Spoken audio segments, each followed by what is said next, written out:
Some people seem born to achieve whatever they want. Call it what you will: getting lucky, being blessed, having the Midas touch. Why are such people so successful? Is it family background, wealth, greater opportunities, high morals, or an easy childhood? New York Times best-selling author John C. Maxwell has the answer. The difference between average people and achieving people is their perception of and response to failure. John Maxwell says that if you are like him, you were never prepared to deal with failure. Coming out of school, he feared it, misunderstood it, and ran away from it. But he's learned to make failure his friend, and he can teach you to do the same.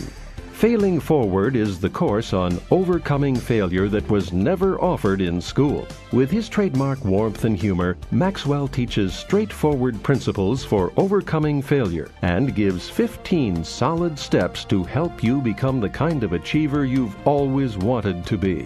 Now here is John C. Maxwell, America's expert on leadership, with Failing Forward, turning mistakes into stepping stones for success.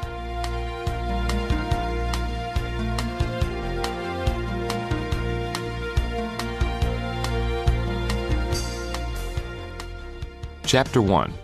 What's the main difference between people who achieve and those who are average? What makes achievers excel?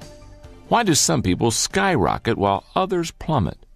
You can call it luck, blessing, or the Midas touch. But the truth is that some people just seem to achieve incredible things in spite of great difficulties. It doesn't matter what kind of work they do, wherever they are, they just seem to make things happen. Certainly all people like to think of themselves as above average, but achievers seem to leave average in the dust. But what makes the difference? Why do some people achieve so much? Is it family background? Having a good family growing up is not necessarily a good indicator of achievement. High percentages of successful people come from broken homes. Is it wealth? No. Some of the greatest achievers come from households of average to below average means. Is it opportunity? Two people with similar gifts, talents, and resources can look at a situation and one person will see a tremendous opportunity while the others see nothing. Opportunity is in the eye of the beholder. Is it high morals? I wish that were the key, but it's not. I've known people with high integrity who achieve little, and I've known scoundrels who are high producers. Is it the absence of hardship? For every achiever who has avoided tragedy, there's a Helen Keller who overcame extreme disabilities or a Viktor Frankl who survived absolute horrors. So that's not it either. None of those is the key. When it comes right down to it, I know of only one factor that separates those who consistently shine from those who don't. The difference between average people and achieving people is their perception of and response to failure. Throughout our time together, I want you to continually think of what I have just shared with you. In fact, I want to repeat it again, because it's the most important statement in the entire book. The difference between average people and achieving people is their perception of and response to failure. Nothing else has the same kind of impact on people's ability to accomplish their desires. How people see failure and deal with it impacts every aspect of their lives. Yet that ability seems difficult to acquire. Most people don't know where to start looking to get it. I haven't always been good at failing forward. It's certainly not something they tried to teach me in school. Take a look at some of my previous attitudes toward failure and see if your experience was similar. First, I feared failure. On the first day of class, when I was a college freshman, one professor walked in and boldly declared, "Half of you in this room will not pass this class." What was my first response? Fear. Up to that time, I had never failed a class, and I certainly did not want to start. So the first question I asked myself was, what does the professor want? School became a game that I wanted to win. Second, I misunderstood failure. As a child, I thought failure was a percentage. 69 and lower was failure, 70 and above was success. But failure isn't a percentage or a test. It's not a single event. It is a process. Third, I was unprepared for failure. When I graduated from college with my bachelor's degree, I wasn't at all prepared for what was ahead of me. I found that out in my first job. As the pastor in a small rural church, I did everything the people might expect of me and then some. But to be honest, I was as concerned about getting everyone to like me as I was with helping people. In the type of church I led, each year the people vote to decide whether to allow the leader to keep his job. And the leaders I had met loved to brag about the unanimous affirming votes that they received from their people. So imagine my surprise when the votes came back 31 yeses, 1 no, and 1 abstention. It was at that moment that I realized what an unrealistic view I had of success and failure. And as I've helped leaders to grow and develop through the years, I've seen that most people are in the same boat. In Leadership magazine, J. Wallace Hamilton states, "Failure is far more common than success. Poverty is more prevalent than wealth, and disappointment more normal than arrival." Right now, you're getting the chance to sign up with me for a class you never got a chance to take in school, one on failure. Because in life, the question is not if you will have problems, but how you're going to deal with your problems. Are you going to fail forward or backward? When I think of people who are able to look trouble in the eye and forge ahead, one of the first who comes to my mind is Mary Kay Ash. I admire Mary Kay. She overcame a lot of obstacles in her career, and she never let failure get the better of her. Mary Kay's first career was in direct sales, and she was quite successful. But she also found that it was difficult for a woman to progress in a corporate world, especially in the 1950s and early 1960s. So after 25 years of success, she decided to retire. But that didn't last long. By the time a month passed, she was stir-crazy. She was ready to start her own business. She decided on a cosmetic business that would give every woman who worked in it unlimited opportunities. She purchased the formulas to the best beauty products she ever found, worked up a marketing plan, and prepared to set up her corporation. It didn't take long for her to hit her first obstacle.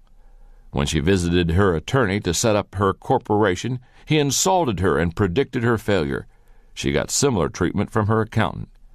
Despite their attempts to discourage her, she moved ahead. She sank her $5,000 life savings into her new business. She put her husband to work on the administrative side of things as she worked feverishly to prepare the product, design the packaging, write the training, and recruit consultants. But then a month before she was open for business, her husband died of a heart attack right at their kitchen table. Most people would never have been able to go on after that. But not Mary Kay. She kept going. And on September 13, 1963, she launched her business. Today, the company has over $1 billion in annual sales, employs 3,500 people, and empowers 500,000 direct sales consultants in 29 markets worldwide. Despite circumstances, obstacles, and hardship, Mary Kay Ash failed forward. I don't know what kind of obstacles you're facing in your life right now, but whatever they are, it doesn't matter. What does matter is that your life can change if you're willing to look at failure differently. You have the potential to overcome any problems, mistakes, or misfortunes. All you have to do is learn to fail forward. If you are ready to do that, let's begin right now. Step 1 in failing forward is to realize there is one major difference between average people and achieving people. Chapter 2. Get a new definition of failure and success. On August 6, 1999, a Major League Baseball player stepped up to home plate in Montreal and made another out, the 5,113th one of his professional career. If a player were to make all of those outs consecutively, he would play 8 seasons without ever reaching first base. Was the player discouraged that night? No. You see, earlier in the same game, that player had reached a milestone that only 21 other people in the history of baseball have ever achieved. He had made his 3,000th hit. That player was Tony Gwynn of the San Diego Padres. During that game, Tony got on base with hits 4 times in 5 tries. But that's not the norm for him. Usually he fails to get a hit 2 times out of every 3 attempts. Those results may not sound very encouraging, but if you know baseball, you recognize that Tony's ability to succeed consistently only 1 time in 3 tries has made him the greatest hitter of his generation. And Tony recognizes that to get your hits, you've got to make a lot of outs. One of the greatest problems people have with failure is that they are too quick to judge isolated situations in their lives and label them as failures. Instead, they need to keep the bigger picture in mind. Someone like Tony Gwynn doesn't look at an out that he makes and think of failure. He sees it within the context of the bigger picture. His perspective leads to perseverance. His perseverance brings longevity, and his longevity gives him opportunities for success. If you can change your perspective on failure, it will help you to persevere and ultimately achieve your desires. So how should you judge failure? Let's start by taking a look at 7 things failure is not. Number 1, people think failure is avoidable. It's not. You've heard the saying, to err is human, to forgive divine. Alexander Pope wrote that over 250 years ago, and he was only paraphrasing a saying that was common 2,000 years ago during the time of the Romans. Things today are the same as they were then. If you're a human being, you're going to make mistakes. Number 2, people think failure is an event. It's not. Growing up, I thought that success and failure came in a moment. The best example I can think of is taking a test. If you got an F, it meant you failed. But I've come to realize that failure is a process. If you flunk a test, it doesn't mean you just failed a one-time event. The F shows that you neglected the process leading up to the test. In 1997, I wrote a book called The Success Journey. The thesis of the book is that success is not a destination, not a place where you arrive one day. Instead, it is the journey you take. And whether or not you succeed comes from what you do day to day. In other words, success is a process. Failure works the same way. It's not some place you arrive. It's how you deal with life along the way. Truly, no one can conclude that he's failed until he breathes his last breath. Until then, he's still in process, and the jury is still out. Number 3, people think failure is objective. It's not. When you err, what determines whether that action was a failure? The real answer is that you are the only person who can really label what you do a failure. It's subjective. Your perception of and response to your mistakes determine whether your actions are a failure. Number 4, people think failure is the enemy. It's not. Most people try to avoid failure like a plague, but it takes adversity to create success. NBA coach Rick Pitino states it even more strongly. Failure is good, he says. It's fertilizer. Everything I've learned about coaching, I've learned from making mistakes. Number 5, people think failure is irreversible. It's not. There's an old saying in Texas, it doesn't matter how much milk you spill as long as you don't lose your cow. In other words, mistakes are not irreversible. The problems come when you see only the spilled milk and not the bigger picture. People who see failure correctly take it in stride. Number 6, people think failure is a stigma. It's not. Mistakes are not permanent markers. I love the perspective of Senator Sam Ervin Jr. He remarked, "Defeat may serve as well as victory to shake the soul and let the glory out." That's the way we need to look at failure. When you make mistakes, don't let them get you down, and don't let yourself think of them as a stigma. Make each failure a step to success. Number 7, people think failure is final. It's not. Even what may appear to be a huge failure doesn't need to keep you from achieving. Take a look at the story of Sergio Zyman.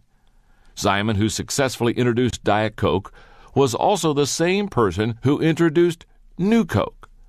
That move was an abysmal failure that lasted 79 days and cost the company about $100 million.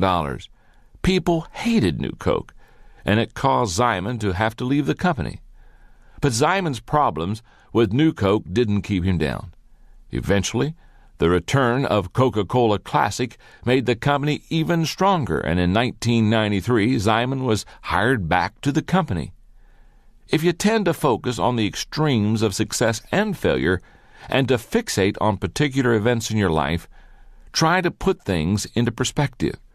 When you do, you'll be able to share the philosophy of someone like the Apostle Paul, who was able to say, "I have learned in whatever state I am to be content."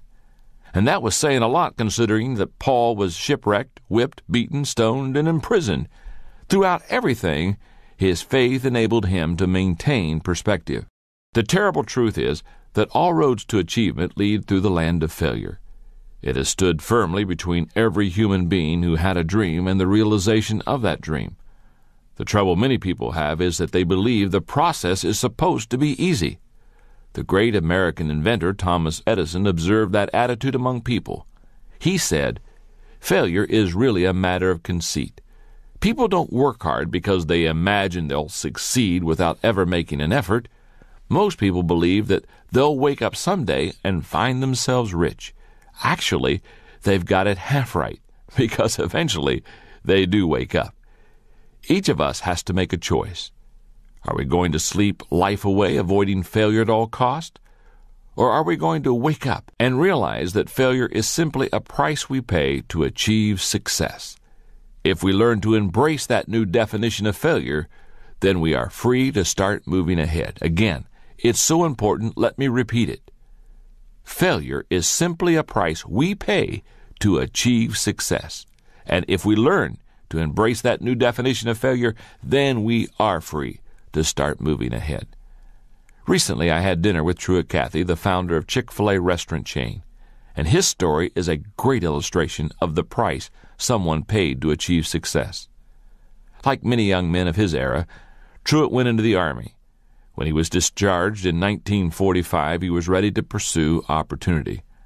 What appealed to him was a restaurant, and his dream was to work with Ben, one of his brothers. After learning a little about the business, they scraped together some money, located a site, and built and opened a restaurant. But it wouldn't be long before Truett faced the first of several major setbacks. The first came early, only 3 years after opening the restaurant. Truett's two brothers were in a small private plane that crashed on the way to Chattanooga, Tennessee. Both of them died. Truett was devastated. Once he got over the emotional shock, he went on alone. 2 years later, he opened a second restaurant. By then, things were going pretty well. Then one night he received a phone call that woke him, telling him there was a fire at his second restaurant location. He dashed off to see what could be done, but when he arrived, he discovered that the fire had totally destroyed the operation. Worse was the fact that he had practically no insurance.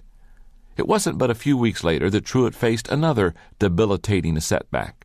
He discovered that he had polyps in his colon that would have to be removed. The timing couldn't be worse. Instead of rebuilding his restaurant, he went in for surgery. One operation turned into two, and much to his dismay, he was out of action for several months. But the time Truett spent out of commission inspired him to begin playing with a new concept. What would happen, he wondered, if he took the chicken breast which he had been selling in his restaurants, seasoned and fried it just right, and put it on a bun with the right condiments? The answer became the Chick-fil-A sandwich, and the start of one of the largest privately owned restaurant chains in the world. Today, Truett Cathy is credited with inventing the chicken sandwich in the fast food industry, and Chick-fil-A operates over 900 restaurants across the country. In the year 2000, it became a billion-dollar company. Yet it never would have come to pass if Truett Cathy had not experienced the setbacks he did, maintained his perspective, and realized that a few negative experiences don't make for failure. If you can change the way you see failure, you gain the strength to keep running the race. Get a new definition of failure. See it as the price you pay for progress. If you can do that, you will put yourself in a much better position to fail forward. Step number 2 to failing forward: learn a new definition of failure. Chapter 3. If you failed, Are you a failure? In an interview years ago, advice columnist Ann Landers was asked by David Brinkley what question she is most frequently asked by readers. Her answer? What's wrong with me? Landers' response reveals a lot about human nature. Many people wrestle with feelings of failure, the most damaging being doubtful thoughts about themselves. At the heart of those doubts and feelings is one central question: am I a failure? And that's a problem, because I believe it's nearly impossible for any person to believe he or she is a failure and fail forward at the same time. The late Irma Bombeck, who wrote a widely syndicated weekly humor column until her death in 1996, had a great perspective on what it meant to fail forward without taking failure too personally. Irma Bombeck traveled a road in life that was filled with adversity, starting with her career. Her first job was as a copy girl at the Dayton Journal-Herald when she was a teenager. But when she went off to college, a guidance counselor advised her to forget about writing. She refused. Later, she transferred to the University of Dayton and in 1949 graduated with a degree in English. Soon afterwards, she began working as a writer for the obituary column and the Woman's Page. In 1964, Bombeck was able to convince the editor of a small neighborhood newspaper to let her write a weekly humor column, and that opened a door for her. By 1967, her column was syndicated and carried by over 900 newspapers. For just over 30 years, Irma Bombeck wrote her humor column. During that time, she published 15 books, received 15 honorary degrees, and was recognized as one of the 25 most influential women in America.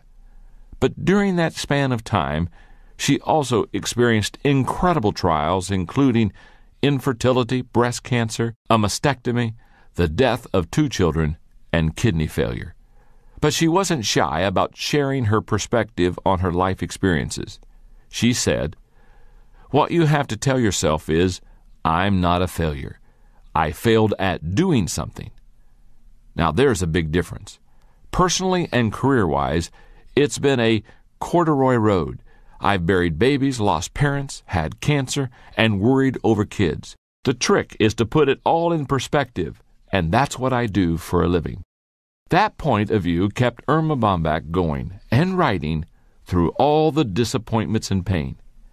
Every successful person is someone who failed yet never looked at himself as a failure. For example, Wolfgang Mozart was told by Emperor Ferdinand that his opera, The Marriage of Figaro, was far too noisy and contained far too many notes. Vincent van Gogh sold only 1 painting in his lifetime. Thomas Edison was considered unteachable, and Albert Einstein was told by a Munich schoolmaster that he would never amount to much. I think it's safe to say that all great achievers are given multiple reasons to believe they were failures. But in spite of that, they persevere. In the face of adversity, rejection, and failure, they continue believing in themselves and refuse to look at themselves as failures. There are 7 abilities achievers possess that enable them to fail, not take it personally, and keep moving forward. Number 1, achievers reject rejection. People don't give up trying because they don't base their self-worth on their performance. Instead, they have an internally based self-image. Rather than saying, "I am a failure," they say, "I missed that one," or "I made a mistake." To keep the right perspective, take responsibility for your actions, but don't take failure personally. Number 2, achievers see failure as temporary. For example, take the case of United States President Harry S. Truman. In 1922, he was 38 years old, in debt and out of work. In 1945, he was the most powerful leader of the free world, occupying the highest office in the land. If he had seen failure as permanent, he would have remained stuck and never would have kept trying and believing in his potential. Number 3, achievers see failures as isolated incidents. When achievers fail, they see it as a momentary event, not a lifelong epidemic. It's not personal. So if you want to succeed, don't let any one incident color your view of yourself. Number 4, Achievers keep expectations realistic. Something that happened on baseball's opening day in 1954 illustrates this point well. The Milwaukee Braves and the Cincinnati Reds played one another, and a rookie for each team made their major league debuts during that game. The rookie who played for the Reds hit 4 doubles and helped his team win with a score of 9-8. The rookie for the Braves went 0 for 5. The Reds player was Jim Greengrass, a name that you may never have heard. The other guy, who didn't get a hit, might be more familiar to you. His name was Hank Aaron. If Aaron's expectations for that first game had been unrealistic, who knows? He might have given up baseball. Surely he wasn't happy about his performance that day, but he didn't think of himself as a failure. He wasn't about to give up easily. Number 5, achievers focus on strengths. Another way achievers keep themselves from personalizing failure is by focusing on their strengths. Bob Butera, president of the New Jersey Devils hockey team, was asked what makes a winner. He answered that what distinguishes winners from losers is that winners concentrate at all times on what they can do, not on what they can't do. If a weakness is a matter of character, it needs much attention. Focus on it until you shore it up. Otherwise, the best bet for failing forward is to develop and maximize your strengths. Number 6, achievers vary approaches to achievement. In The Psychology of Achievement, Brian Tracy writes about 4 millionaires who made their fortunes by age 35. They were involved in an average of 17 businesses before finding that one that took them to the top.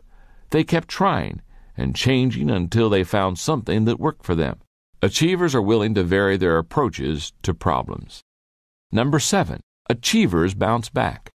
Psychologist Simon Carruthers says life is a series of outcomes. Sometimes the outcome is what you want. Great. Figure out what you did right. Sometimes the outcome is what you don't want. Great. Figure out what you did wrong so that you don't do it again. That's the key to bouncing back. That's the way to take yourself out of failure. One of the best stories I've ever heard of someone who refused to take failure personally is that of Daniel Rudiger. You may have seen the film, which was based on his life, called Rudy. The first of 14 children in a poor working-class family, Rudy loved football as a kid and believed that might be his ticket out of Joliet, Illinois. But his heart was much greater than his physique. He was slow, and at 5 feet 6 inches tall and 190 pounds, he wasn't exactly built for the game. As a senior, he began dreaming about attending Notre Dame and playing football there. But Rudy faced another problem. His grades showed less promise even than his physique. And for the next several years, Rudy changed his focus from one thing to another. He was more determined than ever to go to Notre Dame despite the criticism of his family, friends, and co-workers. He knew that he was not a failure, and he would find a way to go to South Bend. Eventually, Rudy quit his job, moved to South Bend, and managed to get into Holy Cross College, a community college affiliated with the university.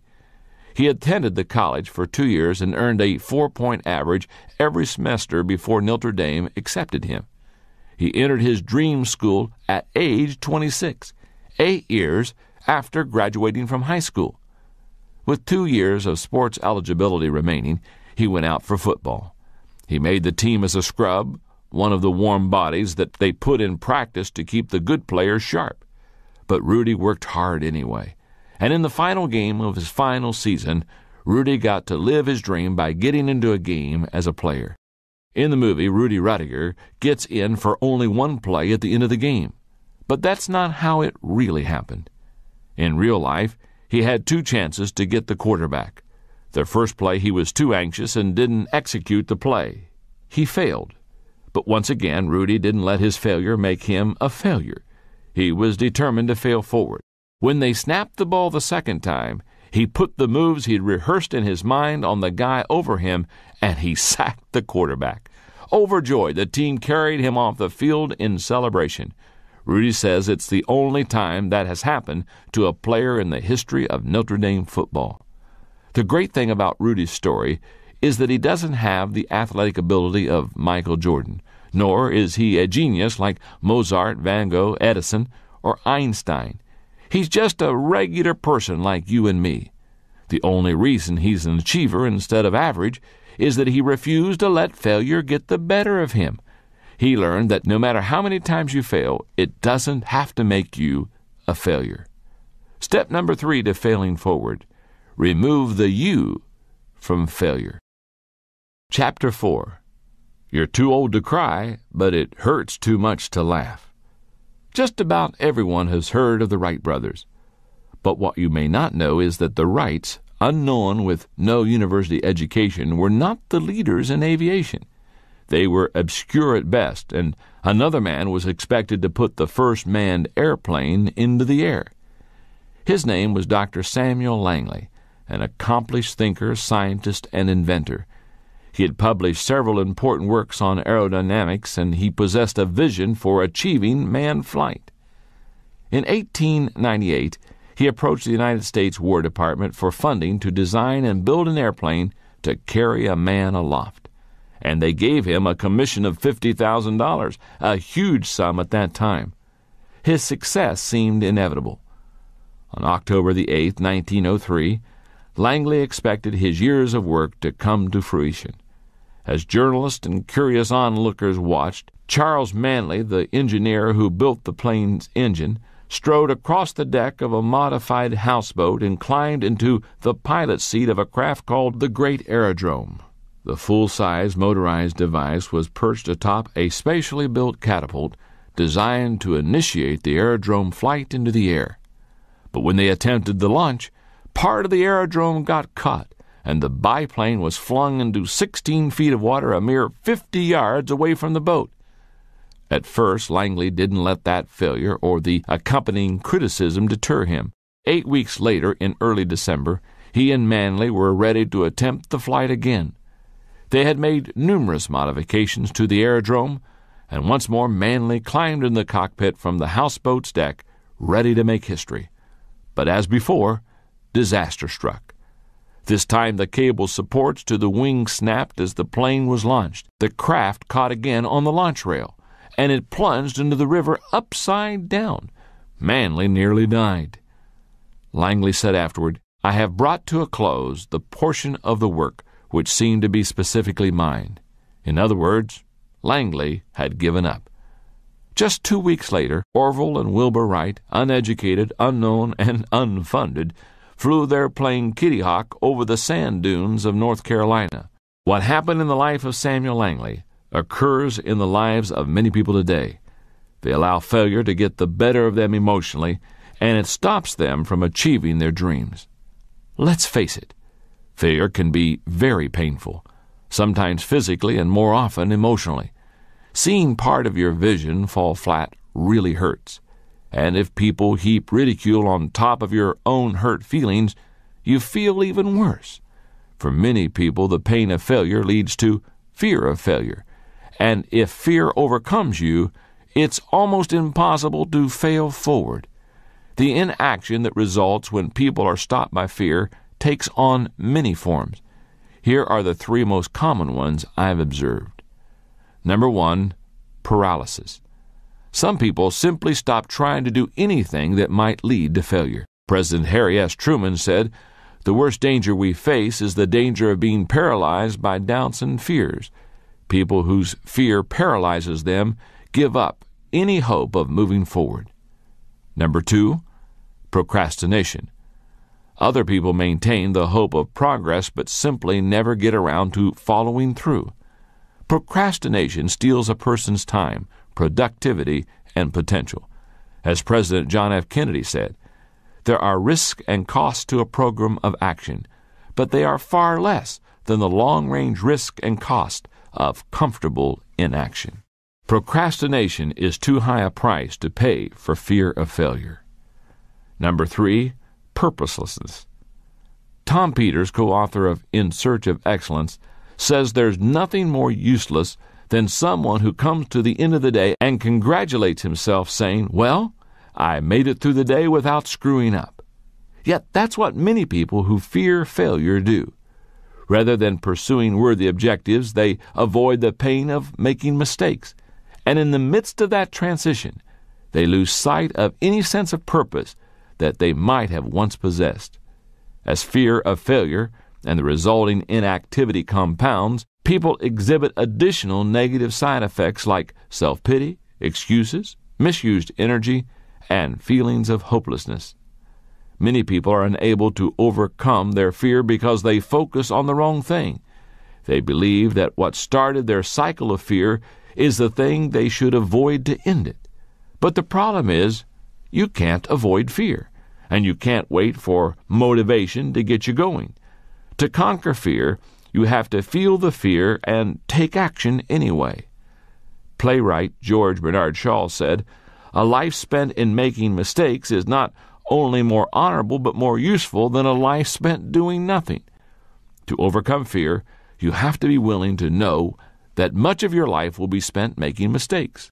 The bad news is that if you've been inactive for a long time, getting started is hard to do. The good news is that as soon as you start moving, it gets easier. If you can get going and keep making mistakes, you gain experience. That experience eventually brings competence. And eventually, you will also make fewer mistakes. And as a result, your fear will become less paralyzing. But the whole process starts with action. To get over fear, you've got to get started. Many unsuccessful people get paralyzed by fear. But the same thing also happens to high achievers. For example, when you look at the life of one of the great composers, George Frederick Handel, you see a successful person who found himself in a rut that he desperately needed to break out of. Handel was a musical prodigy, but despite Handel's talent and fame, he faced considerable adversity. Competition with rival English composers was fierce. Audiences were fickle and sometimes didn't turn out for his performances, and he was frequently the victim of the changing political winds of the time. Several times he found himself penniless and on the verge of bankruptcy, and the pain and rejection of failure was difficult. Then his problems were compounded by failing health. He suffered a stroke which left his right arm limp and caused him to lose the use of 4 fingers on his right hand. And though he recovered, it left him despondent. Finally, in 1741, at only 56 years old, Handel decided that it was time to retire. He was discouraged, miserable, and consumed with debt. So on April 8, he gave what he considered his farewell concert. Disappointed and filled with self-pity, he gave up. But in August of that year, something incredible happened. A wealthy friend named Charles Jennings visited Handel and gave him a libretto based on the life of Christ. The work intrigued Handel, enough to stir him to action. He began writing, and immediately the floodgates of inspiration opened in him. His cycle of inactivity was broken. For 21 days he wrote almost nonstop. Then he spent another 2 days creating the orchestrations. In 24 days, he had completed the 260-page manuscript. He called the piece Messiah. When it comes to getting over the emotional hurts of failure, it really doesn't matter how good or bad your personal history is. The only thing that matters is that you face your fear and get moving. Do that, and you give yourself the opportunity to learn how to fail forward. Step number 4 to failing forward: take action and reduce your fear. Chapter 5. Find the exit off of the failure freeway. Business professors Gary Hamel and C.K. Prahalad have written about an experiment that was conducted with a group of monkeys. It's a great story of failure. They say that 4 monkeys were placed in a room that had a tall pole in the center of it. Suspended from the top of that pole was a bunch of bananas. One of the hungry monkeys started climbing the pole to get something to eat. But just as he reached out to grab a banana, he was doused with a torrent of cold water. Squealing, he scampered down the pole and abandoned his attempt to feed himself. Each monkey made a similar attempt, and each one was drenched with cold water. After making several attempts, they finally gave up. Then researchers removed one of the monkeys from the room and replaced him with a new monkey. As the newcomer began to climb the pole, the other 3 grabbed him and pulled him down to the ground. After trying to climb the pole several times and being dragged down by the others, he finally gave up and never attempted to climb the pole again. One by one, the researchers replaced the original monkeys with the new ones, and each time a new monkey was brought in, he would be dragged down by the others before he could reach the bananas. In time, the room was filled with monkeys who had never received a cold shower. None of them would climb the pole, but none of them knew why. Unfortunately, people who have gotten used to failure can be a lot like those monkeys. They make the same mistakes over and over, yet they are never quite sure of why, and as a result, they never seem to get off of what I call the failure freeway. The old saying is true. If you always do what you've always done, then you will always get what you've always gotten.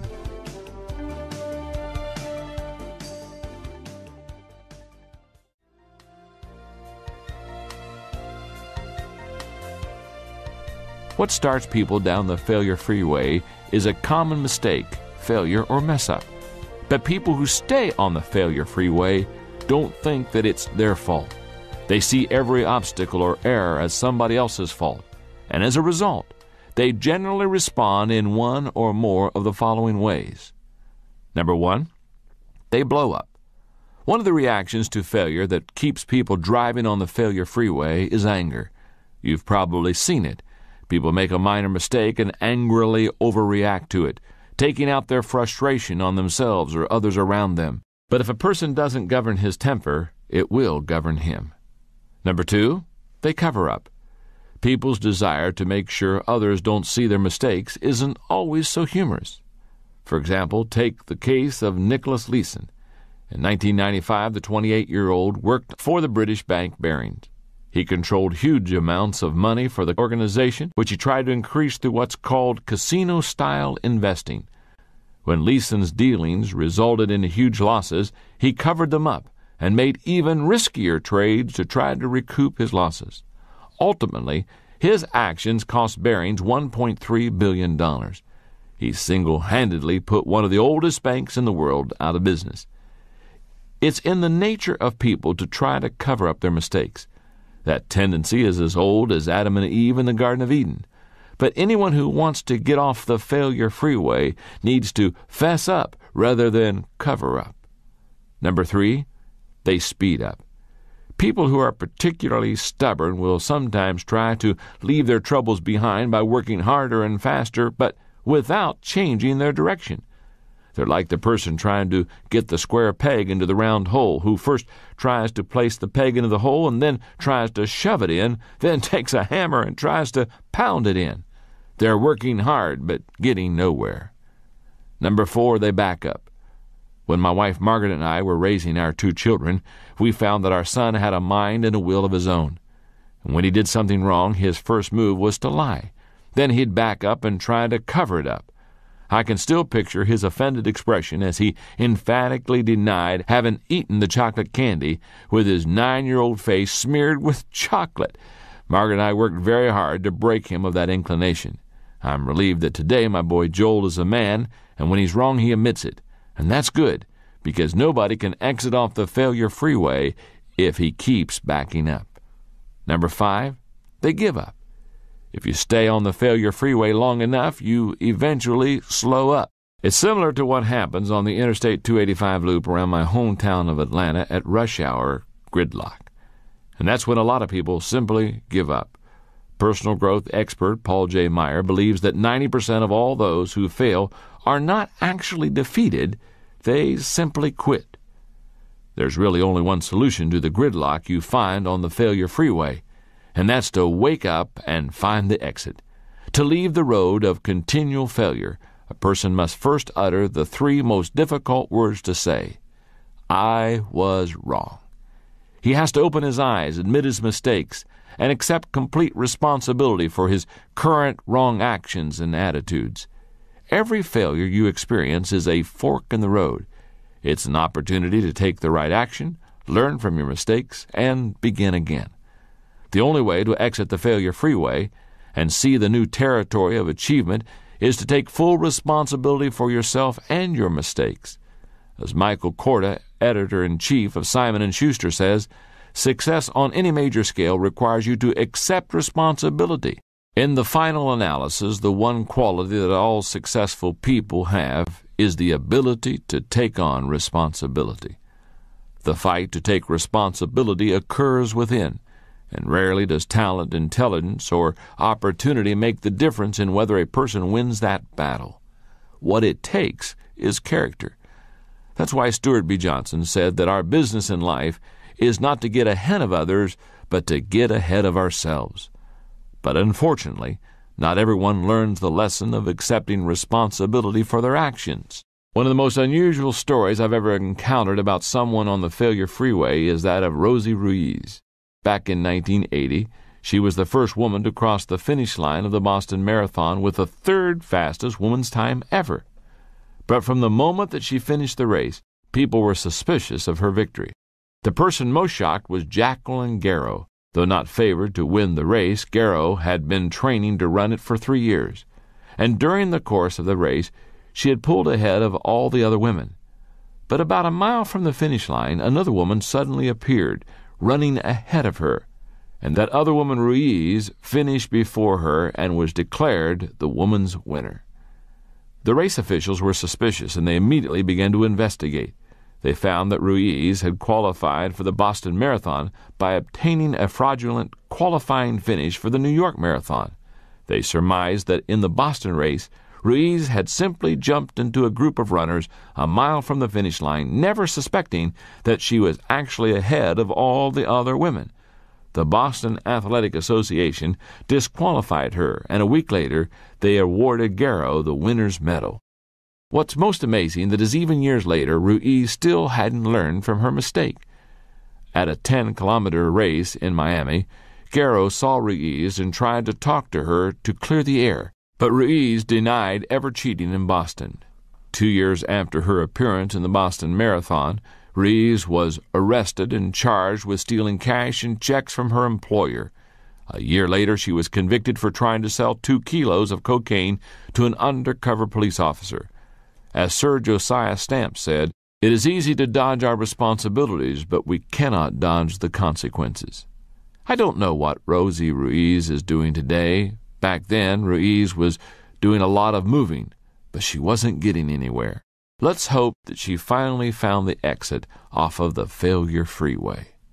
Step number 5 to failing forward: change your response to failure by accepting responsibility. Let's take a moment and review the first 5 steps of failing forward, because it's my desire to teach you when you fail to fail forward instead of backwards. Step number 1, realize that there is one major difference between average people and achieving people. Step number 2, learn a new definition of failure. Step number 3, remove the you from failure. Step number 4, take action and reduce your fear. And step number 5, change your response to failure by accepting responsibility. Chapter 6, no matter what happens to you, failure is an inside job. When you learn to accept responsibility for yourself, your problems, and your failures, you are better prepared to fail forward. But what about when you're faced with overwhelming difficulties that you didn't create and you cannot control?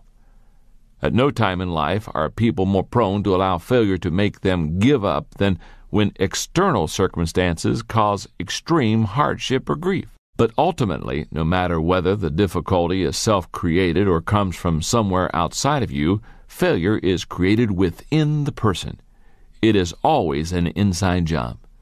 Many people desire to control the circumstances of their lives, but the truth is that we cannot determine what will come our way. We can't control the hands we're dealt, only how we play the cards. South African General Jan Christian Smuts said, "A man is not defeated by his opponents, but by himself." That's true. No matter how daunting the circumstances of your life may be, the greatest battle you wage against failure occurs on the inside, not the outside. How do you fight that battle? You start by cultivating the right attitude. You're probably familiar with Murphy's Law, which says, if anything bad can happen, it will, and at the worst possible time. And then there's the Peter Principle, which says people always rise to the level of their incompetence. There's another saying similar to those called the Law of Human Behavior. It says, sooner or later, we get just what we expect. I have a question to ask you. Is the law of human behavior optimistic or pessimistic? Stop and think about your answer. I say that because your response reveals your attitude. If you expect the worst out of a life, then you probably said the law was written by a pessimist. If you have a positive outlook, then you probably answered optimist, because the prospect of getting what you expect is very encouraging to you. Your attitude determines your outlook. The first element in winning the internal battle against failure is to maintain a positive outlook. University of Pennsylvania psychology professor Martin Seligman, who has studied employees in 30 different industries, observes that people who bounce back are optimists. Let's face it, not everyone is naturally optimistic. Some people are born seeing the glass half empty rather than half full. But no matter what your natural bent is, you can become a more optimistic person. How do you cultivate optimism? By learning the secret of contentment. If you can learn that, then no matter what happens to you, you can weather the storm and build on the good that you find in any situation. There are a lot of misconceptions about contentment. Let's talk about what it's not. Number one, it's not containing your emotions. We all experience negative emotions, and while you don't want to let your emotions run amok, you shouldn't try to stuff them either. Denial doesn't help you become content. In fact, your emotions will come out eventually, even if you try to bury them. Number two, it's not maintaining your current situation. My dad, who was a pastor for many years, used to tell the story about a farmer in one of his churches who refused to improve himself. Dad would try to encourage and cajole him, but he said the old man just wouldn't change. His response to my father was always the same. I'm not making much progress, but I'm well established. One day my father was driving past that man's farm, and he saw that the old farmer's tractor was stuck in the mud. No matter what the man did, mud just flew and the tractor stayed put. After the old farmer gave it one more try and was no better off than he had been before, he started cussing up a storm. At that point, my dad rolled down his window and hollered out to the man, "Well, you're not making much progress, but you certainly are well established." Being content doesn't mean being satisfied with a bad situation. It simply means having a good attitude as you work your way out of it. Number three, it's not attaining position, power, or possessions. In our culture, too many people believe that contentment comes from attaining material possessions or positions of power. But they aren't the keys of contentment either. If you are tempted to believe that they are, remember the words of John D. Rockefeller. When a journalist asked him how much wealth was enough, the millionaire, who was at that time one of the richest and most powerful men in the world, answered, "Just a little more." True contentment comes from having a positive attitude. It means expecting the best in everything, not the worst, remaining upbeat even when you get beat up, seeing solutions in every problem, not problems in every solution, believing in yourself even when others don't, and holding on to hope even when others say it's hopeless. No matter what happens to you, a positive attitude comes from within. Your circumstances and your contentment are unrelated. Failure is an inside job, and so is success. If you want to achieve, you have to win the war in your own thinking first. You can't let failure outside of you get inside of you. You certainly can't control the length of your life, but you can control its width and depth. You can't control the contour of your face, but you can control its expression. You can't control the weather, but you can control the atmosphere of your mind. Why worry about things you can't control when you can keep yourself busy controlling the things that depend on you? Right now you may be saying, "That's all well and good for you, John. You haven't experienced what I have." If you still have a hard time believing that failure is really an inside job, then you need to hear the story of someone who maintained a winner's attitude while overcoming the most difficult of circumstances. His name is Roger Crawford. He makes his living as a consultant and public speaker. He's written 2 books. He travels all across the country working with Fortune 500 companies, national and state associations, and school districts. Those aren't bad credentials. But if that doesn't impress you, How about this? Before becoming a consultant, he was a professional tennis player certified by the United States Professional Tennis Association. Still not impressed? Would you change your opinion if I told you that Roger had no hands and only one foot? Roger Crawford was born with a condition called ectrodactylism. When he emerged from his mother's womb, the doctor saw that he had a thumb-like projection extending out of his right forearm and a thumb and a finger growing out of his left forearm. He had no palms. His legs and arms were shortened, and his left leg possessed a shrunken foot with only 3 toes. His foot was amputated when he was 5. Roger's parents were told by various medical professionals that he would never be able to walk, probably would not be able to take care of himself, and would never lead a normal life. But Roger's parents were determined to give him the best chance possible for living a normal life. They raised him to feel loved, to be strong, and to develop independence. You're only as handicapped as you want to be, his father used to tell him. Roger appreciated the encouragement and training that he received from his parents, but I don't think he really understood the significance of it or his achievements until he was in college and he interacted with someone who wanted to meet him. He had received a phone call from a man who had read about his tennis victories, and Crawford agreed to meet him at a nearby restaurant. When Roger stood up to shake hands with the man, he discovered that the other guy had hands that were almost identical to his. That got Crawford excited, because he thought he had found someone similar to him, but older, who could act as his mentor. But after talking with the stranger for a few minutes, he realized that he was wrong. Roger says, "Instead, what I found was someone with a bitter, pessimistic attitude who blamed all of life's disappointments and failures on his anatomy. I soon recognized that our lives and attitudes couldn't have been more different. His attitude was, the world owes me, and his problem was that the world disagreed. He was even angry with me because I didn't share his despair." The two kept in touch for several years until it dawned on Roger that even if some miracle were suddenly to give the other man a perfect body, his unhappiness and lack of success wouldn't change. He would still be at the same place in his life. That man had allowed failure to seize him from the inside, while Roger had mastered the art of failing forward. Chances are that the adversity in your life has been nowhere near as difficult as Roger Crawford's has been. And that's why his story is such an inspiration. Roger maintains that handicaps can only disable us if we let them. He says that's true not only of physical challenges, but of emotional and intellectual ones as well. He believes that the real and lasting limitations are created in our minds, not our bodies. In other words, no matter what happens, failure is an inside job. Step number 6 to failing forward. Don't let failure from outside get inside of you. Chapter 7. Is the past holding your life hostage? When I get a bit of time off, one of the things I like to do is play golf. Now, I'm not a great golfer. I'd say I'm average, but no matter what, I'm glad to get started golfing. And I can tell you who it was that got me interested in the sport. Arnold Palmer. Many people of my generation became golfers because of Arnold Palmer. His down-to-earth attitude, sparkling personality, rugged good looks, and incredible playing ability caused him to draw huge crowds of spectators who would follow him from hole to hole.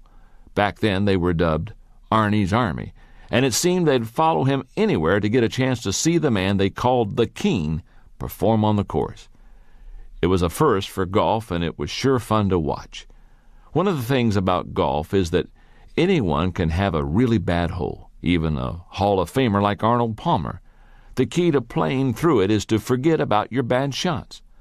But that can be a difficult thing to do, especially when someone erects a bronze monument to your bad hole. And that's what happened to Arnold Palmer. At the 1961 Los Angeles Open, on a par 5 ninth hole, Palmer hit a good drive and wanted to try to put the ball on the green with his second shot. With his 3-wood, Palmer hit what he believed was a good shot, but as the ball sailed, it faded to the right, hit a pole, and bounced out of bounds onto the driving range. Palmer dropped a ball, took a penalty stroke, and tried again. He hit another ball out of bounds. Again, he dropped a ball and took a penalty stroke. He kept repeating this process until he finally put the ball on the green. By then, he had accumulated 10 strokes. It took him 2 more strokes with his putter to hold the ball. He finished with a 12. And because of that, he went from a few strokes behind the leaders to scoring so poorly that he was out of the tournament. Today, nearly 40 years later, if you go to the 9th hole at the Rancho Park Golf Course in Los Angeles, you will find a bronze plaque that states, "On Friday, January 6, 1961, the first day of the 35th Los Angeles Open, Arnold Palmer, voted Golfer of the Year and Pro Athlete of the Year, took a 12 on this hole." However, good golfers don't dwell on bad performances, not if they want to remain good golfers. And that has always been true of Arnold Palmer. Once when asked about his performance at the Open on hole 9, he commented, "That doggone plaque will be there long after I'm gone." But you have to put things like that behind you. That's one of the wonderful things about golf. Your next shot can be as good or bad as the last one, but you'll always get another chance. The same quality that makes professional golfers effective enables any person to overcome failure and become a strong achiever. The ability to put past events behind them and move on. That quality positions a person to tackle current challenges with enthusiasm and a minimum of hindering personal baggage. In contrast, people who are unable to get over previous hurts and failures are held hostage by their past. The baggage they carry around makes it very difficult for them to move forward. It may sound like I'm making light of what happened to you in the past. I'm not. I know that people suffer genuine tragedies in this imperfect world. They lose children, spouses, parents, and friends, sometimes under horrible circumstances. People contract cancer, multiple sclerosis, AIDS, and other debilitating diseases. They suffer unspeakable abuses at the hands of others. All of those things are true. But tragedies don't have to stop a person from possessing a positive outlook, being productive, and living life to the fullest. One man is born with severe handicaps and decides the world owes him, while another, such as Roger Crawford, goes on to become a tennis pro. One person who contracts AIDS bitterly gives up on life, while another, such as basketball's Magic Johnson, builds his business and enjoys his family life. One woman experiences rape and withdrawals into herself, while another, such as Kelly McGillis, overcomes the experience and becomes a successful actress in Hollywood. No matter how dark a person's past is, it need not color his or her present permanently. In my experience, the problems of people's past impact them in one of 2 ways. They experience either a breakdown or a breakthrough. Listen to the following 5 characteristics. They are signs that a person hasn't gotten over past difficulties. Number 1, comparison. If you hear people continually talk about how much harder they've had it than anyone else, chances are they are allowing themselves to be held hostage by their past. Their motto is similar to something Quentin Crisp once said, "Never keep up with the Joneses. Drag them down to your level. It's cheaper." Number 2, rationalization. Another characteristic of people trapped by their past is believing that there are good reasons not to get over past difficulties.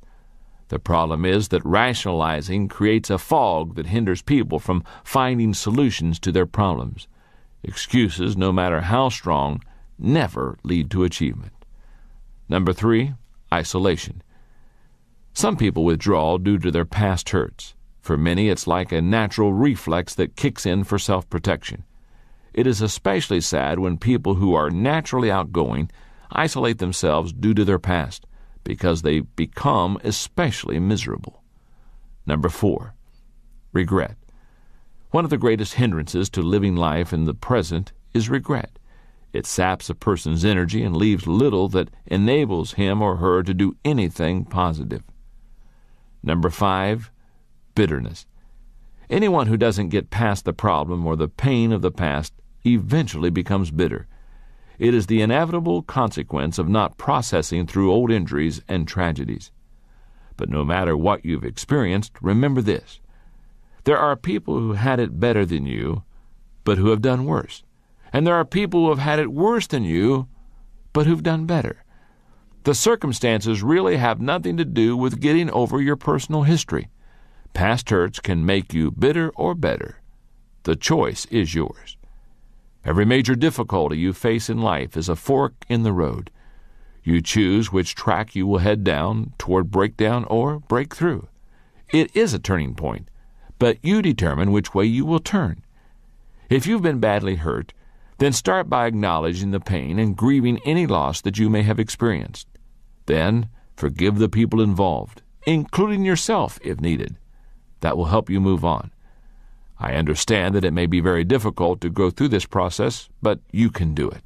Just think, today may be your day to turn the hurts of your past into a breakthrough for the future. Don't allow anything from your personal history to keep holding you hostage. Step number 7 to failing forward. Say goodbye to yesterday. Chapter 8. Who is this person who keeps making these mistakes? Sometimes great achievement can come only as the result of a period of failure that helps you understand who you really are. That was the case of John James Audubon, the man for whom the National Audubon Society was named. His life was one of great extremes, problems and progress, struggle and success, failure and fanfare. Listen to his story. The son of a French sea captain, Audubon was born in Haiti in 1785, but spent his formative years in France. He was educated as a gentleman, but was at best an indifferent student. His real passion was hunting and drawing birds. At 18, Audubon was sent to America, where he moved into a house his father owned in Pennsylvania. There he honed his skills as a woodsman.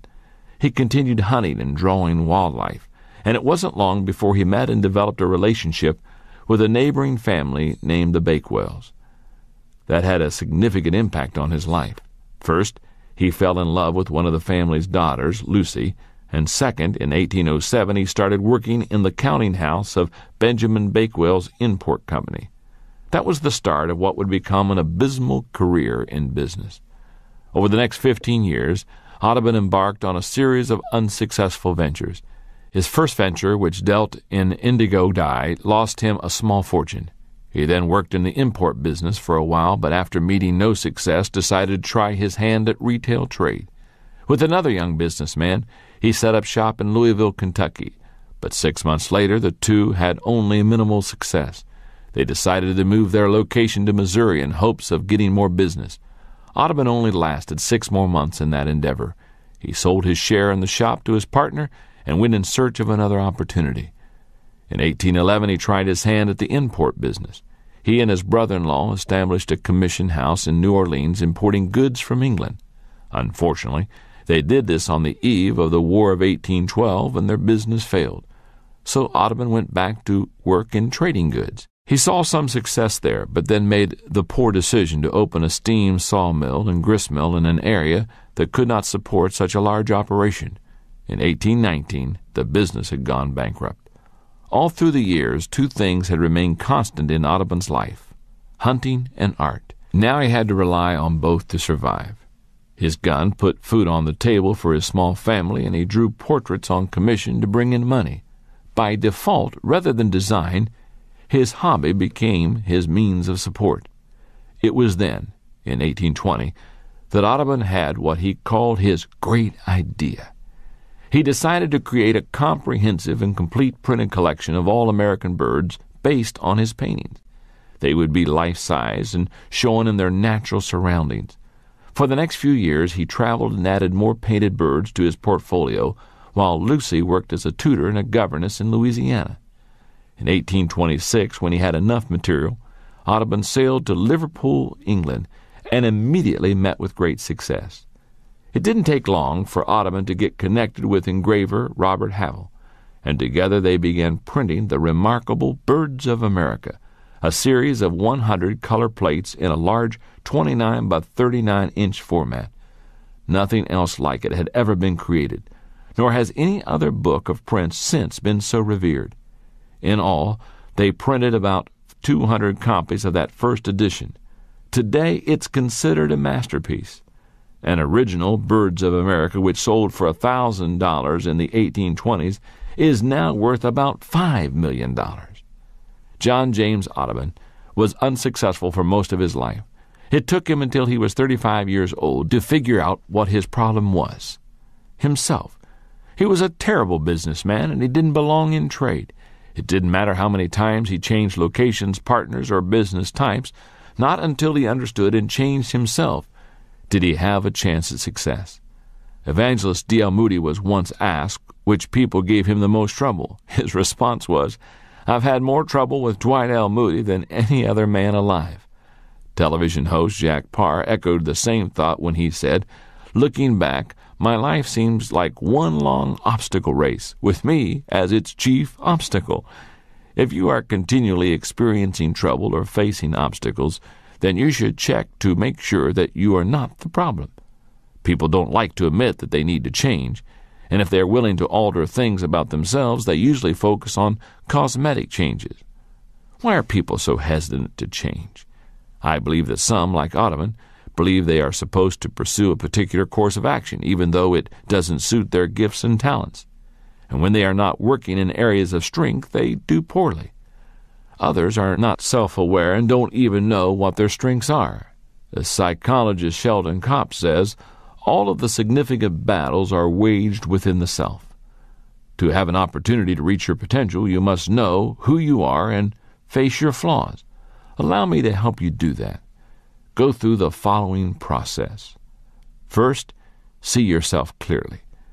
Bishop Fulton Sheen said, "Most of us do not like to look inside ourselves for the same reason we don't like to open a letter that has bad news. Most people see all the bad and deny the good, or they see all the good and deny the bad.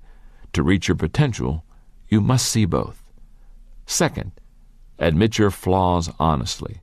In Chapter 5, I stated that you must take responsibility for your actions to fail forward. But you must also take responsibility for who you are as a person. That means owning up to what you cannot do, should not do, or ought not to do. Third, discover your strengths joyfully. Working on your strengths is the next step in the process. No one ever achieved his dreams working outside of his areas of gifting. To excel, do what you do well. Fourth, build on your strengths passionately. Like Audubon, you will improve only if you enthusiastically develop whatever God-given abilities you have. You can reach your potential tomorrow if you dedicate yourself to growth today. Remember, to change your world, you must first change yourself.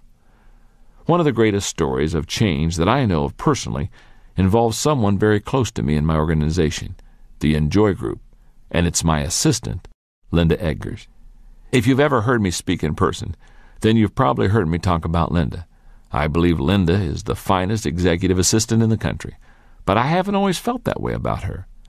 A few years ago, we experienced a rocky time in our history, and the fact that we work together now is a strong testament to her willingness and ability to take a hard look at herself, make some changes in her life, and become the kind of person she desired to be. Linda first began working for me in the mid-1980s when I was leading Skyline Church in San Diego. She began working in the church's financial office. When she attended a conference of mine on leadership, Linda realized that she felt called to work full-time with me at Enjoy. She approached me after the conference and shared her thoughts with me. Later, when Enjoy was big enough, we brought her on staff. Linda immediately became an impact player for us. Under the leadership of Dick Peterson, now the COO of the Enjoy Group and president of the Enjoy Conferences and Resources. Linda did whatever was asked of her, and that was just about everything. As we grew, she took on greater and greater responsibility, and by the early 1990s, she was Dick's right hand. Then suddenly one day, Linda quit. She gave 2 weeks' notice, and she was gone. She didn't give any explanation. She just simply bailed on us. Dick and I were shocked. A few weeks later, I found out that Linda had gone to work for an accountant friend of mine as his secretary. I was amazed because she had always been passionate about the kind of work we did. Then something even more surprising happened. I started to hear that Linda was getting very negative, and she was saying critical things about me and Enjoy. And that saddened me because I always liked her. Meanwhile, life went on. Dick hired someone to replace Linda, and the company continued growing. Then about 8 months later, I got a phone call telling me Linda wanted to see me. On the day that she came to my office, I noticed that she was shaking. And as she talked, she started to cry. First, she apologized for all the negative things that she had been saying. And then she told me why she had quit and what had led to her feelings of bitterness. Dick and I talked about it, and we offered to hire her back, but it would be in a different capacity. The only thing available at the time was a position taking incoming calls and answering correspondence. It must have been difficult for Linda, who had once been Dick's second in command, but she accepted because she really wanted to work it in joy.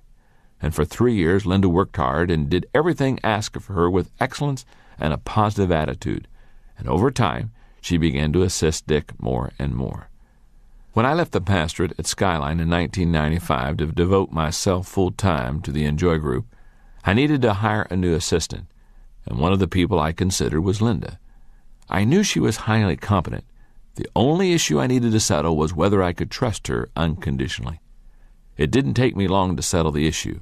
I knew I wanted Linda to be my assistant. If you would ask Linda today, she'd tell you that the turning point for her was the day that she looked at herself in the mirror and realized that she needed to make some changes in her life, starting with her attitude. She knows that if she hadn't, she never would have gotten the opportunity to do the work that God put her here to do. Linda continues to amaze me. I marvel at what she is capable of doing, and every time I make a positive impact on anyone with a conference or a book, she is a part of it. I wouldn't trade her for anyone else in the world.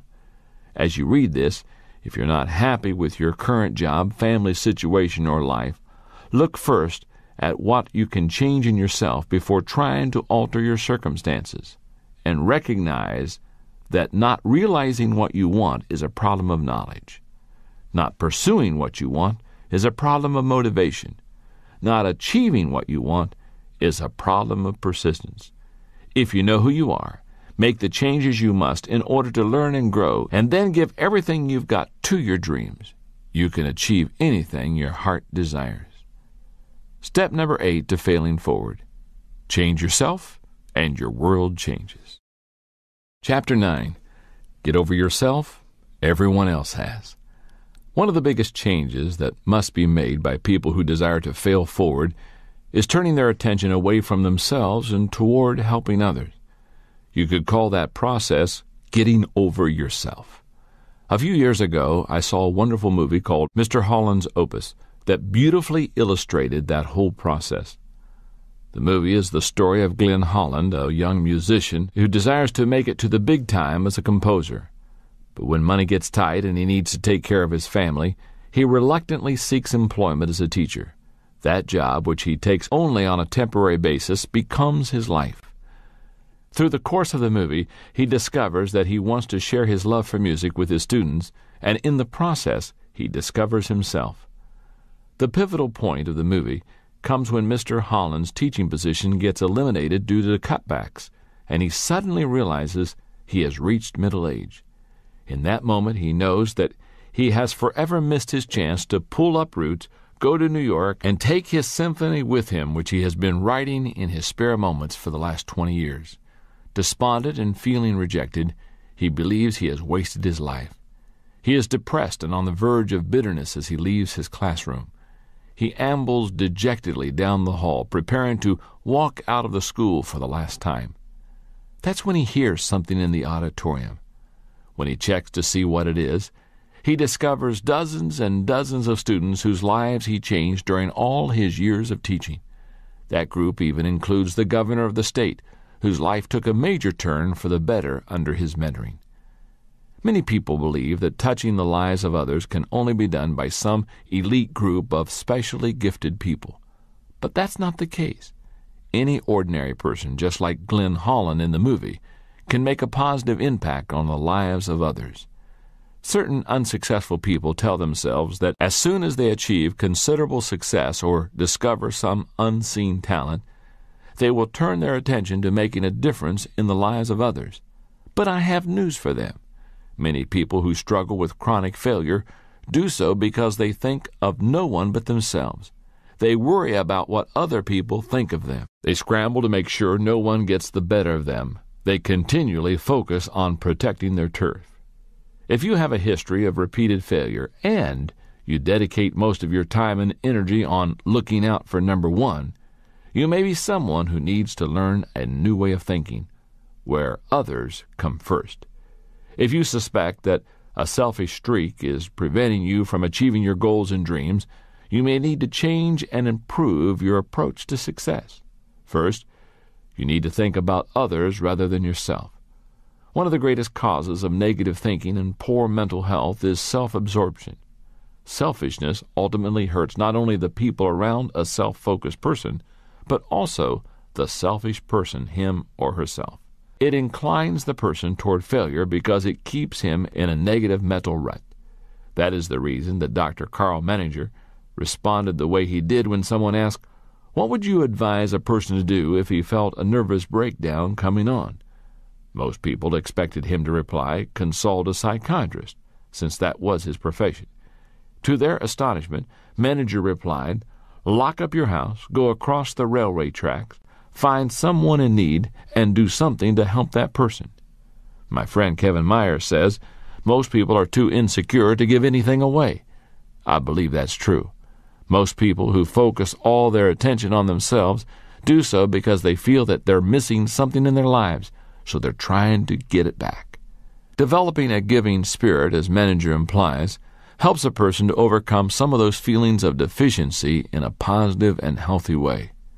If you follow sports these days, you've heard a lot of talk about the selfishness of professional athletes.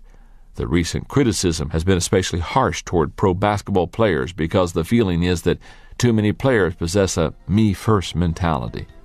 The simple truth is that when competition is fierce, selfishness will make it almost impossible for a team to win. It ultimately produces failure. If talent alone won championships, then the Los Angeles Lakers of the late 1990s would have earned one.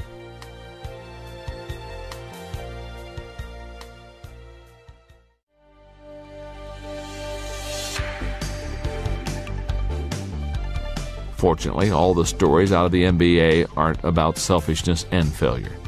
If you look at the 1999 NBA champs, the San Antonio Spurs, you can see that their victory came because the man who had been their best player for a decade knew the importance of getting over himself.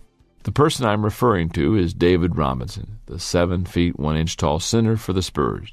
In his 10 years in the NBA, Robinson has earned just about every type of award that there is for a professional basketball player. He has also been named one of the 50 greatest players in the NBA history. Despite all of Robinson's personal achievements, the one thing he had never won was an NBA championship, until the 1999 season. How did he do it? By giving up the ball offensively and allowing another player, Tim Duncan, to be the hero. During the 1999 playoffs, teammate Avery Johnson commented, "What we have in David Robinson is the ultimate team player, the ultimate winner. He threw his ego out and became a totally different player for the good of the team." In 1999, Robinson put up the lowest averages of his career, but the result of Robinson's unselfishness was success for everyone on the team. If you want to win and overcome failure, you've got to get over yourself and begin helping others. How can you turn your focus from yourself and start adding value to others? You can do it by, number one, putting others first in your thinking. When you meet people, is your first thought about what they'll think of you or how you can make them feel more comfortable? At work, do you try to make your coworkers or employees look good? Or are you more concerned about making sure that you receive your share of credit? When you interact with family members, whose best interest do you have in mind? Your answers show where your heart is. In order to add value to others, you need to start putting others ahead of yourself in your mind and heart. If you can do it there, you will be able to put them first in your actions. Number two, finding out what others need. How can anyone add value to others if he or she doesn't know what they care about? Listen to people, ask them what matters to them, and observe them. If you can discover how people spend their time and money, you'll know what they value. And when you know people's values, you can add value to them. Number three, meeting the needs of others with excellence and generosity. The final step requires concrete action. Once you know what matters to people, do your best to meet their needs with excellence and generosity. Offer your best with no thought toward what you might receive in return. When I think of some of the great figures in history who were able to minister to people's needs and perform great service, one of the first who comes to my mind is John Wesley, the 18th century Briton who founded the Methodist movement. He was a great leader and served God unselfishly his entire life.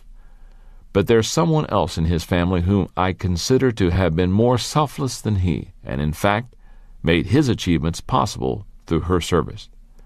That person was John's mother, Susanna Wesley.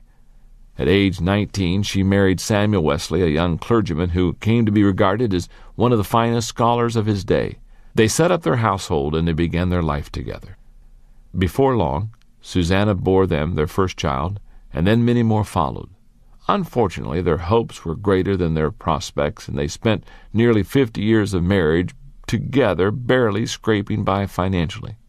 In those days, middle-class women didn't work outside of the home. But Susanna had more than a full-time job nonetheless.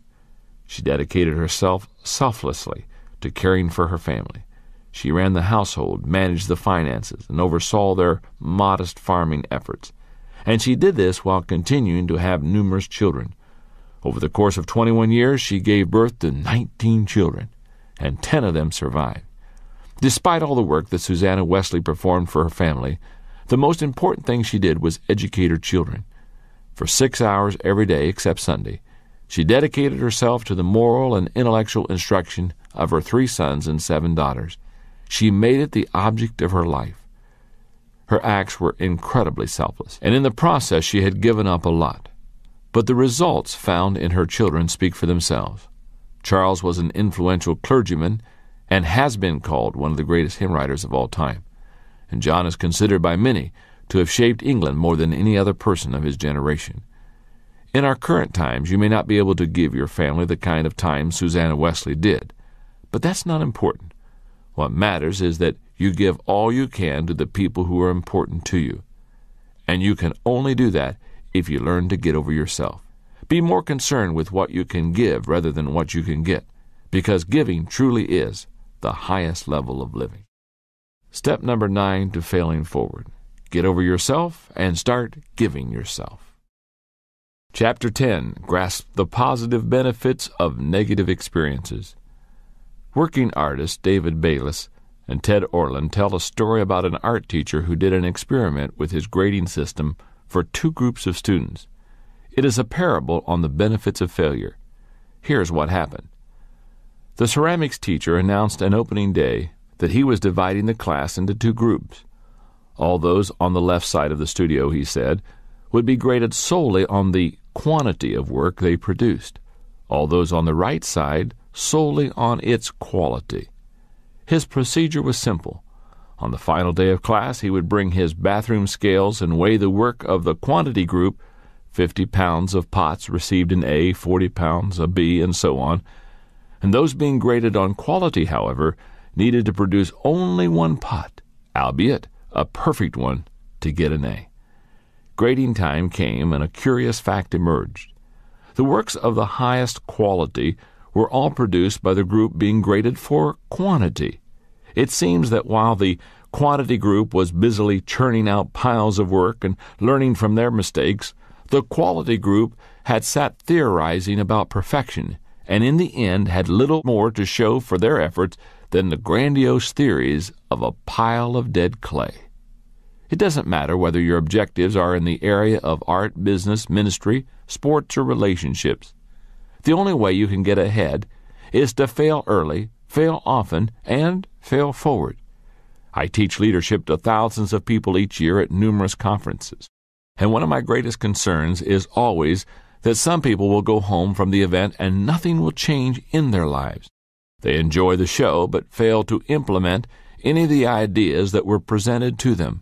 I tell people continually, we overestimate the event and we underestimate the process. Every dream that anyone has achieved came because of dedication to a process. People naturally tend toward inertia. That's why self-improvement is always a struggle. But that's also the reason that adversity lies at the heart of every success. The process of achievement comes through repeated failures and the constant struggle to climb to a higher level. Adversity and the failure that often results from it should not only be expected in the process of succeeding, they need to be viewed as an absolutely critical part of it. In fact, the benefits of adversity are many. Listen to some of the key reasons you should embrace adversity and persevere through it. Number 1, adversity creates resilience. Nothing in life breeds resilience like adversity and failure. A study in Time magazine in the mid-1980s described the incredible resilience of a group of people who had lost their jobs 3 times because of plant closings. Psychologists expected them to be discouraged, but they were surprisingly optimistic. Their adversity had actually created an advantage. Number 2, adversity develops maturity. As the world continues to change at a faster and faster rate, maturity with flexibility becomes increasingly important. Those qualities come from weathering difficulties. Harvard Business School professor John Cotter says, "I could imagine a group of executives 20 years ago discussing a candidate for a top job and saying, 'This guy had a big failure when he was 32. Everyone else would say, 'Yep, that's a bad sign.' I can imagine that same group considering a candidate today and saying, 'What worries me about this guy is that he's never failed.' The problems we face and overcome prepare our hearts for future difficulties." Number 3, adversity pushes the envelope of accepted performance. Lloyd Ogilvy says that a friend of his who was a circus performer in his youth described his experience learning to work on the trapeze. He said, "Once you know that the net below will catch you, you stop worrying about falling. You actually learn to fall successfully. What that means is you can concentrate on catching the trapeze swinging towards you and not on falling because repeated falls in the past have convinced you that the net is strong and reliable when you fall. The result of falling and being caught by the net is a mysterious confidence and daring on the trapeze. You fall less. Each fall makes you able to risk more." Number 4, adversity provides greater opportunities. I believe that eliminating problems limits our potential. Just about every successful entrepreneur I've met has numerous stories of adversity and setbacks that open doors to greater opportunity. For example, in 1978, Bernie Marcus was fired from Handy Dan, a do-it-yourself hardware retailer. That prompted Marcus to team with Arthur Blank to start their own business. In 1979, they opened their first store in Atlanta, Georgia. It was called Home Depot. Today, Home Depot has over 760 stores employing more than 150,000 people, and each year they do more than $30 billion in business. I'm sure that Bernie Marcus wasn't very happy about getting fired from his job back at Handy Dan. But if he hadn't been, who knows whether he would have achieved the success he has today. Number 5, adversity prompts innovation. Early in the 20th century, a boy whose family had immigrated from Sweden to Illinois sent 25 cents to a publisher for a book on photography. What he received instead was a book on ventriloquism. What did he do? He adapted and learned ventriloquism. His name was Edgar Birkin, and for over 40 years he entertained audiences with the help of a wooden dummy named Charlie McCarthy. If you want to succeed, you have to learn to make adjustments to the way you do things and try again. Adversity helps to develop that ability. Number 6, adversity brings unexpected benefits. The average person makes a mistake and automatically thinks that it's a failure. But some of the greatest stories of success can be found in the unexpected benefits of mistakes. For example, most people are familiar with the story of Edison and the phonograph. He discovered it while trying to invent something entirely different. But did you also know that Kellogg's cornflakes resulted when boiled wheat was left in a baking pan overnight? Or that ivory soap floats because a batch was left in the mixer too long and had a large volume of air whipped into it? Or that Scout towels were launched when a toilet paper machine put too many layers of tissues together? Number 7, adversity motivates. Years ago, when Bear Bryant was coaching the University of Alabama's football team, the Crimson Tide was ahead by only 6 points in a game with less than 2 minutes remaining in the fourth quarter. Bryant sent his quarterback into the game with the instructions to play it safe and to run out the clock. In the huddle, the quarterback said, "Coach says to play it safe, but that's what they're expecting. Let's give them a surprise." And with that, he called a pass play. When the quarterback dropped back and threw the pass, the defending cornerback, who was a champion sprinter, intercepted the ball and headed toward the end zone, expecting to score a touchdown. The quarterback, who was not known as a good runner, took off after the cornerback and ran him down from behind, tackling him on the 5-yard line. It saved the game. After the clock ran out, the opposing coach approached Bear Bryant and asked, "What's this business about your quarterback not being a runner?" Bear Bryant replied, "Well, your cornerback was running for 6 points. My quarterback, he was running for his life." Nothing can motivate a person like adversity. If you can step back from the negative circumstances you face in life, you will be able to discover that there are almost always positive benefits to your negative experiences. You simply have to be willing to look for them.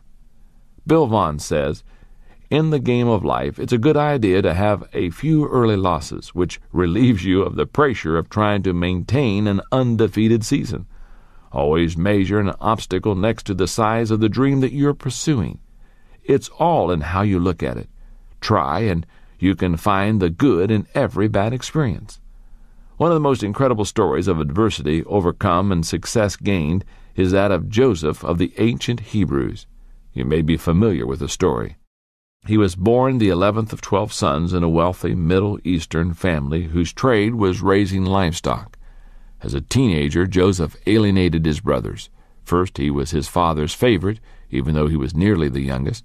Second, he used to tell his father any time his brothers weren't doing their work properly with the sheep. And third, he made the mistake of telling his older brothers that one day he would be in charge of them. At first, a group of his brothers wanted to kill him, but the eldest Reuben prevented them from doing that. So when Reuben wasn't around, the others sold him into slavery. Joseph ended up in Egypt working in the house of a captain of the guard, a man named Potiphar. Before long, Joseph was running the entire household. He was making the best of a bad situation. But then things got worse. The wife of his master tried to persuade him to sleep with her. When he refused, she accused him of making advances to her and got Potiphar to throw Joseph in prison. But again he made the best of a tough situation. Before long, the warden of the prison had put Joseph in charge of all the prisoners and all the prison's daily activities. While in prison, Joseph got a chance to meet a fellow prisoner who had been an official from Pharaoh's court, the chief cupbearer. And Joseph was able to do him a favor by interpreting a dream the man had. And when he saw that the official was grateful, Joseph made a request of him in return, that he would convince Pharaoh to let him out of prison. Joseph had great hope a few days later when the official was returned to court and the good graces of the monarch. He expected any minute to receive word that Pharaoh was setting him free. But 2 years passed before the cupbearer remembered Joseph, and he did so only because Pharaoh wanted someone to interpret one of his dreams. In the end, Joseph was able to interpret Pharaoh's dreams, and because the Hebrews showed such great wisdom, the Egyptian ruler put Joseph in charge of the entire kingdom. When his brothers traveled to Egypt for relief from famine 20 years after selling him into slavery, they discovered that their brother Joseph was not only alive, but second in command of the most powerful kingdom in the world. Few people would welcome the adversity of 13 years in bondage as a slave and a prisoner, but as far as we know, Joseph never gave up hope and never lost his perspective, nor did he hold a grudge against his brothers. After their father died, he told them, "You intended to harm me, but God intended it for good to accomplish what is now being done, the saving of many lives." He found the positive benefits in his negative experiences, and if he can do it, so can we. Step number 10 to failing forward. Find the benefit in every bad experience. Let's review now for a moment the first 10 steps to failing forward. Number 1, realize there is only one major difference between average people and achieving people. Number 2, learn a new definition of failure. Number 3, remove the you from failure. Number 4, take action and reduce your fear. Number 5, change your response to failure by accepting responsibility. Number 6, don't let the failure from outside get inside of you. Number 7, say goodbye to yesterday. Number 8, change yourself and your world changes. Number 9, get over yourself and start giving yourself. And step number 10 to failing forward, find the benefit in every bad experience. Take a moment before you go on in the book and look at those 10 steps to failing forward. Ask yourself, or maybe somebody that's with you, how well do I do on these 10 steps? Some, I'm sure that you are already successfully failing forward. Others, maybe instead of going forward, you're failing backward. Take a moment, evaluate yourself, work on the weak areas, evaluate these 10 steps so that you can confidently fail forward. Chapter 11. Take a risk. There's no other way to fail forward. Every era has its great explorers, people willing to face danger to break new ground and discover new worlds. The fuel that makes it possible for those people to conquer new territory is risk, as pioneer aviator Charles Lindbergh emphasized when he said, "What kind of man would live where there is no daring? I don't believe in taking foolish chances, but nothing can be accomplished if we don't take any chances at all." Risk is a funny thing. It's very subjective. Someone may have no trouble plunging off a high tower with a bungee cord attached to his leg, but that same person may look at speaking in front of a group of 20 people as a death-defying risk. To another person, speaking isn't intimidating at all. For example, I love to speak to groups. I've spoken to groups as large as 82,000 people, and it's wonderful. On the other hand, you couldn't get me to bungee jump. So how do you judge whether some activity is worth the risk? Do you base it on your fear? No, you should do some things that scare you. Should you base it on the probability of success? No, I don't think that's the answer either. Risk must be evaluated not by the fear it generates in you or the probability of your success, but by the value of the goal. Allow me to tell you the story of someone who pushed the envelope of risk in order to achieve goals that had great value to her. Her name was Amelia Earhart. She grew up in the Midwest and had a very ordinary childhood. While in her early 20s, she took her first plane ride at Doherty Field in Long Beach, California. She was hooked. She said, "As soon as we left the ground, I knew I myself had to fly." She immediately began working odd jobs to earn the $1,000 that would be required to take flying lessons, and it wasn't long before she was learning how to fly from Anita Snook, another pioneer flyer. Earhart found that learning to fly wasn't easy, or at least not for her, and she had more than her share of crashes, but she persevered. In 1921, Earhart made her first solo. The next year, she set the first of her many aviation records. She piloted planes because she loved to fly, but she also had an agenda. She was trying to break ground for others. She said, "My ambition is to have this wonderful gift produce practical results for the future of commercial flying and for the women who may want to fly tomorrow's planes." By 1935, Amelia Earhart was a seasoned world-class pilot and had done a lot of things to accomplish her goals of opening doors for women and legitimizing commercial aviation. She must have believed the motto of all great achievers: if at first you do succeed, try something harder. Because that's when she decided to embark on her greatest adventure. She intended to fly around the world. Her first leg took her from Oakland to Hawaii, but as she took off from Luke Field near Pearl Harbor, she blew a tire and crashed the plane, causing tremendous damage. She had failed, but she wasn't ready to give up. Her plane was shipped to California for repairs, and she planned out her next attempt. 2 years later, in June of 1937, she again started on her around-the-world voyage, this time heading east. For a month, she and her navigator, Frederick Noonan, made their way. At the end of June, they had flown 22,000 miles. When they took off from New Guinea on July the 2nd, they had great hope because there were only 7,000 miles to go. But they were never seen again. If anyone had been able to talk to Earhart about her last hours, I believe she would have not expressed any regret for attempting what she did. To achieve any worthy goal, you must take risk. Amelia Earhart believed that, and her advice when it came to risk was simple and direct. Decide whether or not the goal is worth the risk involved. If it is, stop worrying. The reality is that everything in life is risky. If you want to avoid all risk, then, well, don't ride in an automobile. They cause 20% of all fatal accidents. Don't travel by air, rail, or water. 16% of all accidents result from these activities. Don't walk in the street. 15% of all accidents occur there. And, well, I guess you shouldn't stay at home. 17% of all the accidents happen there. You see, in life there are really no safe places or risk-free activities. Helen Keller, author, speaker, and advocate for the disabled, asserted, "Security is mostly a superstition. It does not exist in nature, nor do the children of men as a whole experience it. Avoiding danger is no safer in the long run than outright exposure. Life is either a daring adventure or nothing." Everything in life brings risk. It's true that you risk failure if you try something bold because you might miss it. But you're also risking failure if you stand still and don't try anything new. As G.K. Chesterton said, "I do not believe in a fate that falls on men however they act, but I do believe in a fate that falls on them unless they act. The less you venture out, the greater your risk of failure. Ironically, the more you risk failure and actually fail, the greater your chances of success." If risk has such great potential rewards, then why aren't people embracing it as a friend? I believe they don't because they tend to fall into one or more of the following 6 traps. Number 1, the embarrassment trap.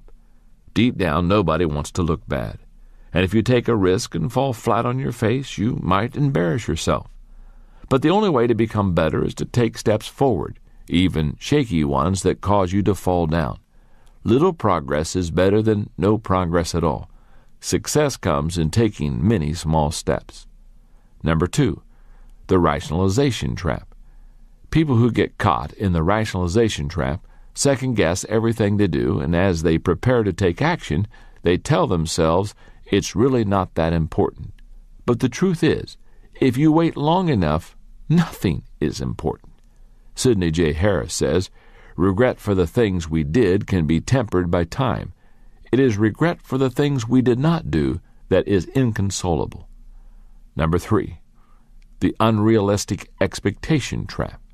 For some reason, many people think everything in life should be easy, and when they find out that achievement takes effort, they give up. But success takes hard work. There's a Latin proverb that says, "If there is no wind, row." As you prepare to take a risk, don't expect to get a favorable wind. Begin with a mindset that you have to row. Then, if you get some help, it will be a pleasant surprise. Number 4, the fairness trap. Psychologist M. Scott Peck begins his book, The Road Less Traveled, with the words, "Life's not fair. That's a fact." But many people never learn it. Instead of acknowledging it and moving on, they expend their energy trying to find fairness. They say to themselves, "I shouldn't have to be the one to do this." Number 5, the timing trap. Some people tend to think that there's a perfect time to do everything, and this isn't it. So they wait.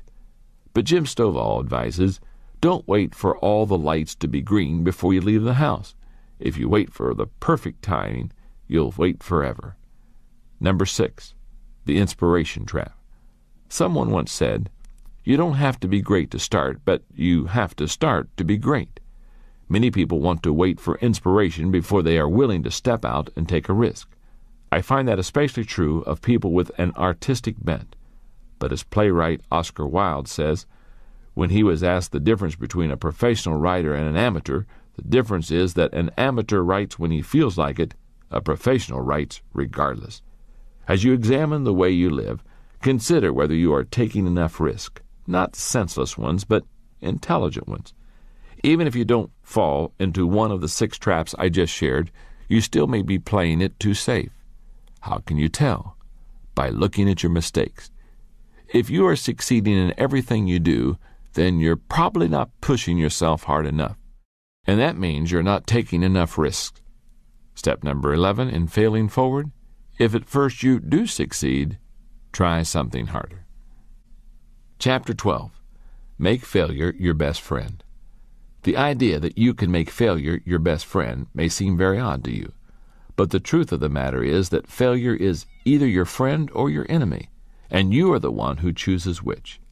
If you play a dirge every time you fail, then failure will remain your enemy. But if you determine to learn from your failures, then you actually benefit from them, and that makes failure your friend. If you repeatedly use your failures as springboards to success, then failure can become your best friend. And here's what I mean. How would you feel about an incident in your life that cost you your nose, half your right arm, and all the fingers on your left hand? I'm guessing that you wouldn't look at it as positive. But that's what happened to Dr. Beck Weathers, and he sees that loss as the defining event in his life, the event that turned everything around for him. What event would cause a man to willingly embrace such a drastic disability? The answer can be found on Mount Everest. You see, Beck Weathers was one of the people on that peak during the now famous incident in 1996 when a blizzard suddenly came in and cost 12 people their lives. Weathers was 49 years old when he ascended Everest. At that point, he had been a mountain climber for 10 years, and it consumed him, so much that it took much time away from his family. For the Everest climb, Weathers signed on with an expedition led by New Zealander Rob Hall. Before the team got to the high camp at 26,000 feet, Weathers was doing fine. But as he ascended the peak on May 10th, Weathers realized that he was in trouble. As he went up the mountain, the altitude caused the lenses in his eyes to flatten out, and that made him blind. At the time, it seemed that the best decision would be for Weathers to wait where he was, then rejoin the crew as they came back down from the summit. While disappointing, it seemed to be the wisest choice. But it turned into a nightmare. A freak blizzard rapidly enveloped the mountain, dropping the temperature to about 50 degrees below zero and increasing winds to 70 miles per hour. Weathers got left behind on the mountain, and as hours passed, he lapsed into a hypothermic coma. Fellow climbers searched for Weathers for hours, and early in the morning on May 11th they actually found him. But he was covered with ice and barely breathing.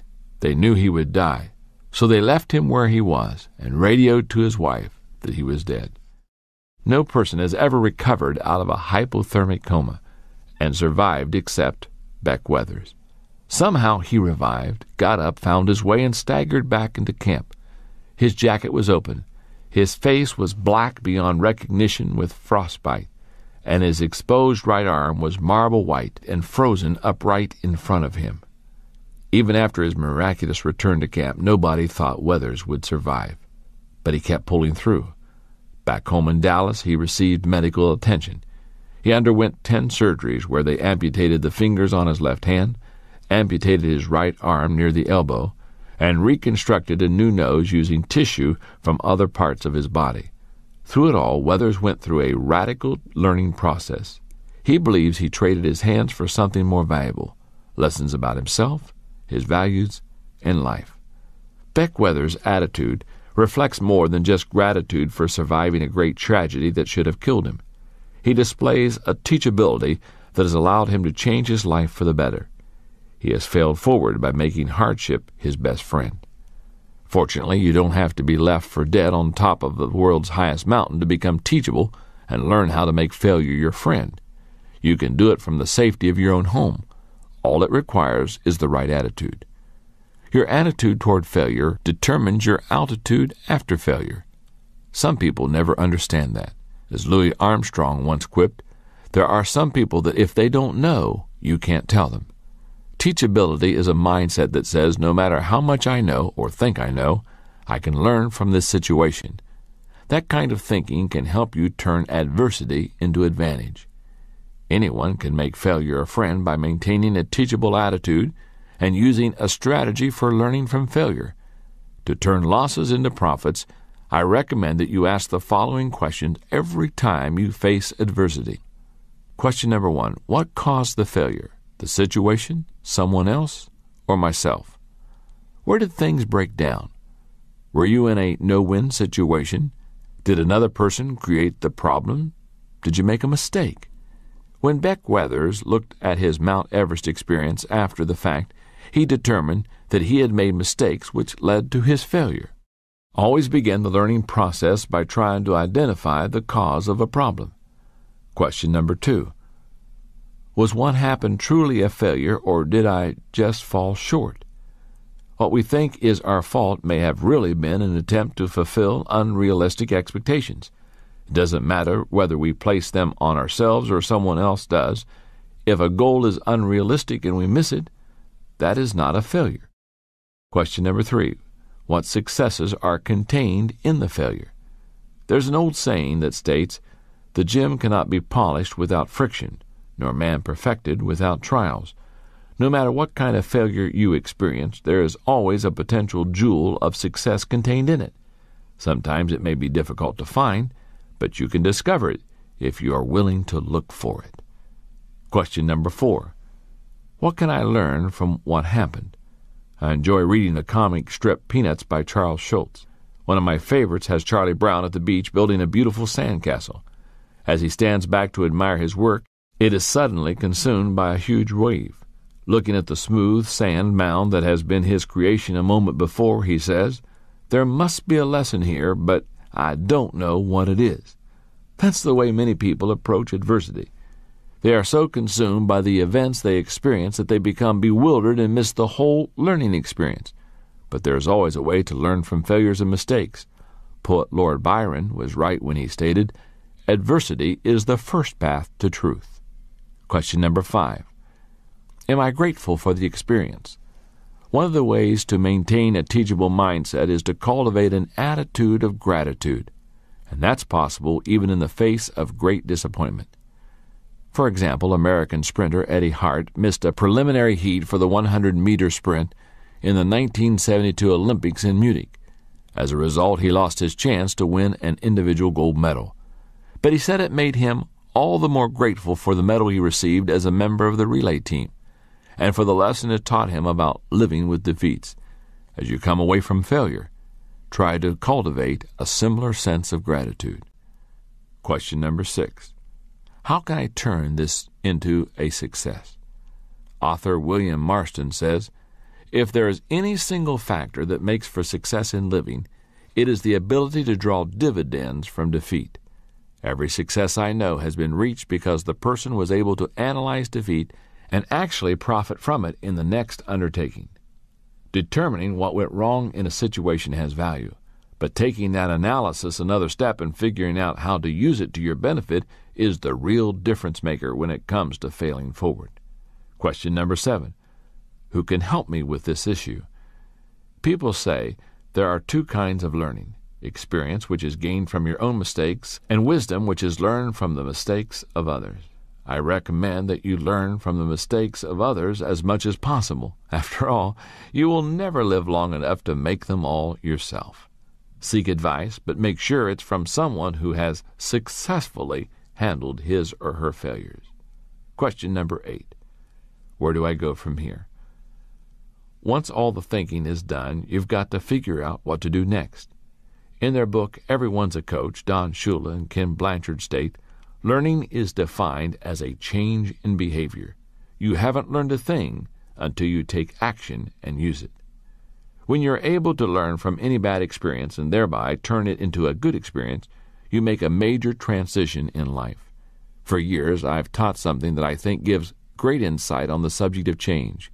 It says this: people change when they hurt enough that they have to, learn enough that they want to, and receive enough that they are able to.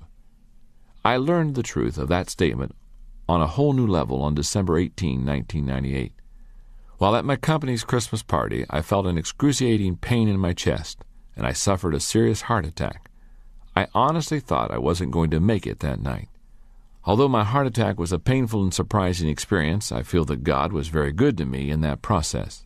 Several excellent physicians rallied around me and made it possible not only for me to survive, but to avoid any permanent heart damage. And I've learned a lot from it.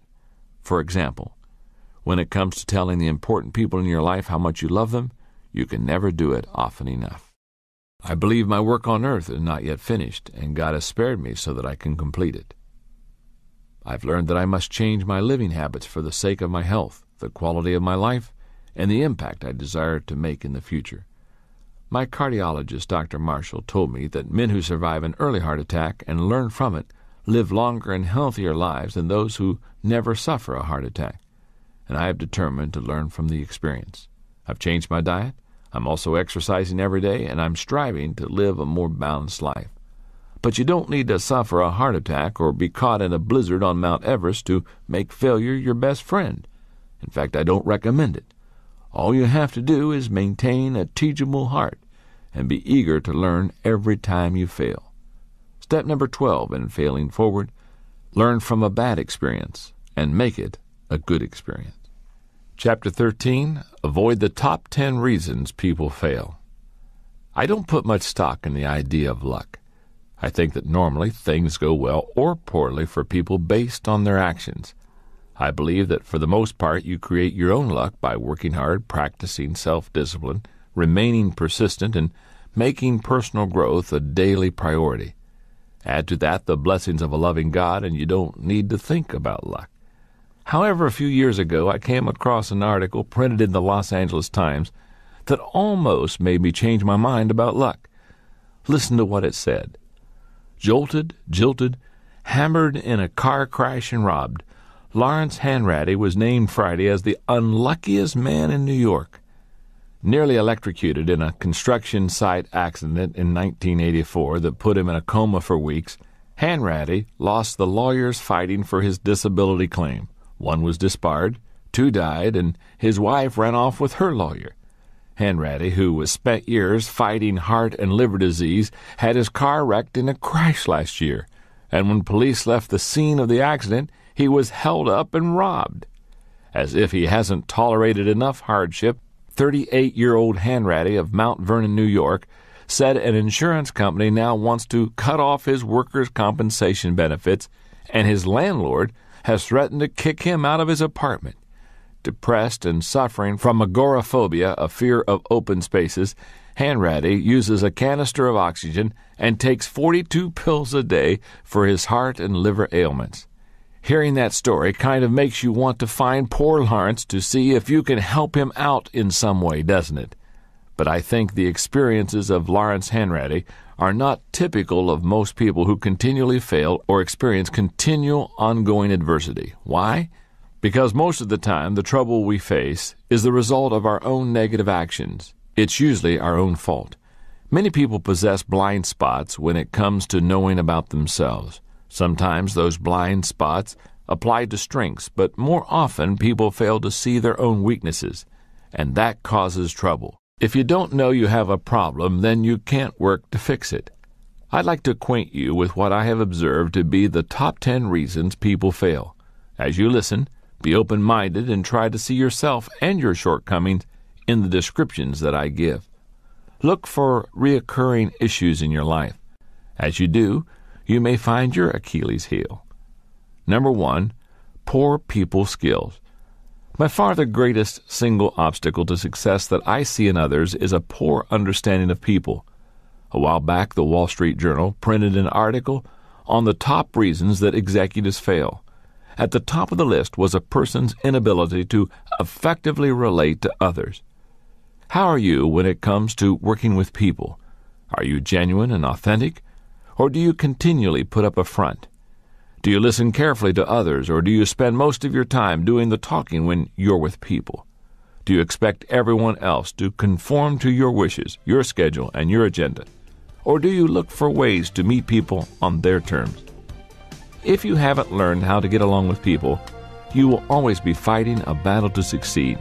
However, if you can make people skills a strength, it will take you farther than any other skill you develop.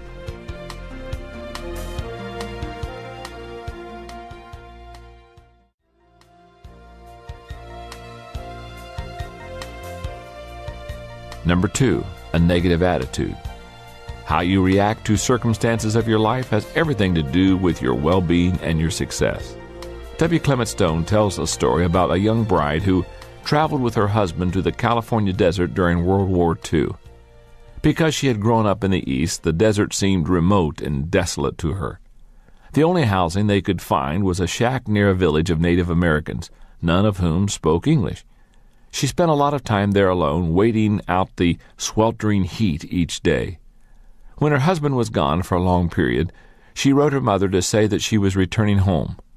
A few days later, she received a reply that said, "Two men looked from prison bars. One saw mud, the other stars." Those words helped the young woman to see things more clearly. She made friends with her Native American neighbors. She began working with them on weaving and pottery, and she took time to explore the desert and discover its natural beauty. All of a sudden, she was living in a new world, and the only thing that had changed was her attitude. If your circumstances constantly get you down, then maybe it's time for a change, not of your situation, but in your attitude. Number 3, a bad fit. Though we should always first examine our attitudes when we don't enjoy our circumstances, sometimes a change in situation also is in order. Sometimes a case of mismatched abilities, interests, personality, or values can be a major contributor to chronic failure. Few things in life are more frustrating than being stuck in a profession or organization that doesn't suit you. Evaluate yourself and your situation. If there is a poor fit, think about making a change. Number 4, lack of focus. Bad things happen when a person doesn't focus. Anybody can make an honest mistake when things get hectic, but people lacking focus have trouble not because they're too busy, but because their priorities are out of whack, and that wastes their time and resources. If you find yourself going from task to task without making any progress, or you can't seem to reach a goal no matter how much effort you give it, examine your focus. No one can move forward without it. Number 5, weak commitment. For a long time, it seemed that apathy was chic, but effort and commitment seemed to be coming back into style. And that's a good thing, because without commitment, you cannot accomplish anything of value. The last time you failed, did you stop trying because you failed, or did you fail because you stopped trying? What was your level of commitment? If you're committed, then when you fail, it doesn't mean that you'll never succeed. It just means that it will take you longer. Commitment makes you capable of failing forward until you reach your goals. Number 6, unwillingness to change. Perhaps the greatest enemy to achievement, personal growth, and success is inflexibility. Some people seem to be so in love with the past that they can't deal with the present. You don't have to love change in order to be successful, but you do need to be willing to accept it. Change is the great catalyst for personal growth. It gets you out of a rut, it gives you a fresh start, and it affords you an opportunity to reevaluate your direction. If you resist change, you're really resisting success. Learn flexibility, or learn to like living with your failures. Number 7, a shortcut mindset. One of the most common obstacles to success is the desire to cut corners and take the short road to success. But shortcuts never pay off in the long run. As Napoleon said, victory belongs to the most persevering. Most people tend to underestimate the time it takes to achieve something of value, but to be successful, you have to be willing to pay your dues. James Watt spent 20 years laboring to perfect his steam engine. William Harvey labored night and day for 8 years to prove how blood circulated in the human body, and it took another 25 years for the medical profession to acknowledge that he was right. Cutting corners is really a sign of impatience and poor self-discipline. If you are willing to follow through, you can achieve a breakthrough. That's why Albert Gray says, "The common denominator of success lies in forming the habit of doing things that failures don't like to do." Number 8, relying on talent alone. Talent is overrated, not because it doesn't have value, but because talent alone isn't enough to take a person through the multiple failures that life brings. Adding a strong work ethic to talent is like pouring gasoline on a fire. It's explosive. But the greater your talent, the more likely you are to lean heavily on it and skip the hard day-to-day work of improving it. If you possess this negative tendency, put yourself on a growth plan so that you can make the most of whatever God-given talent you have. Number 9, acting on poor information. One of the things that successful executives have in common is the ability to make weighty decisions based on limited amounts of information.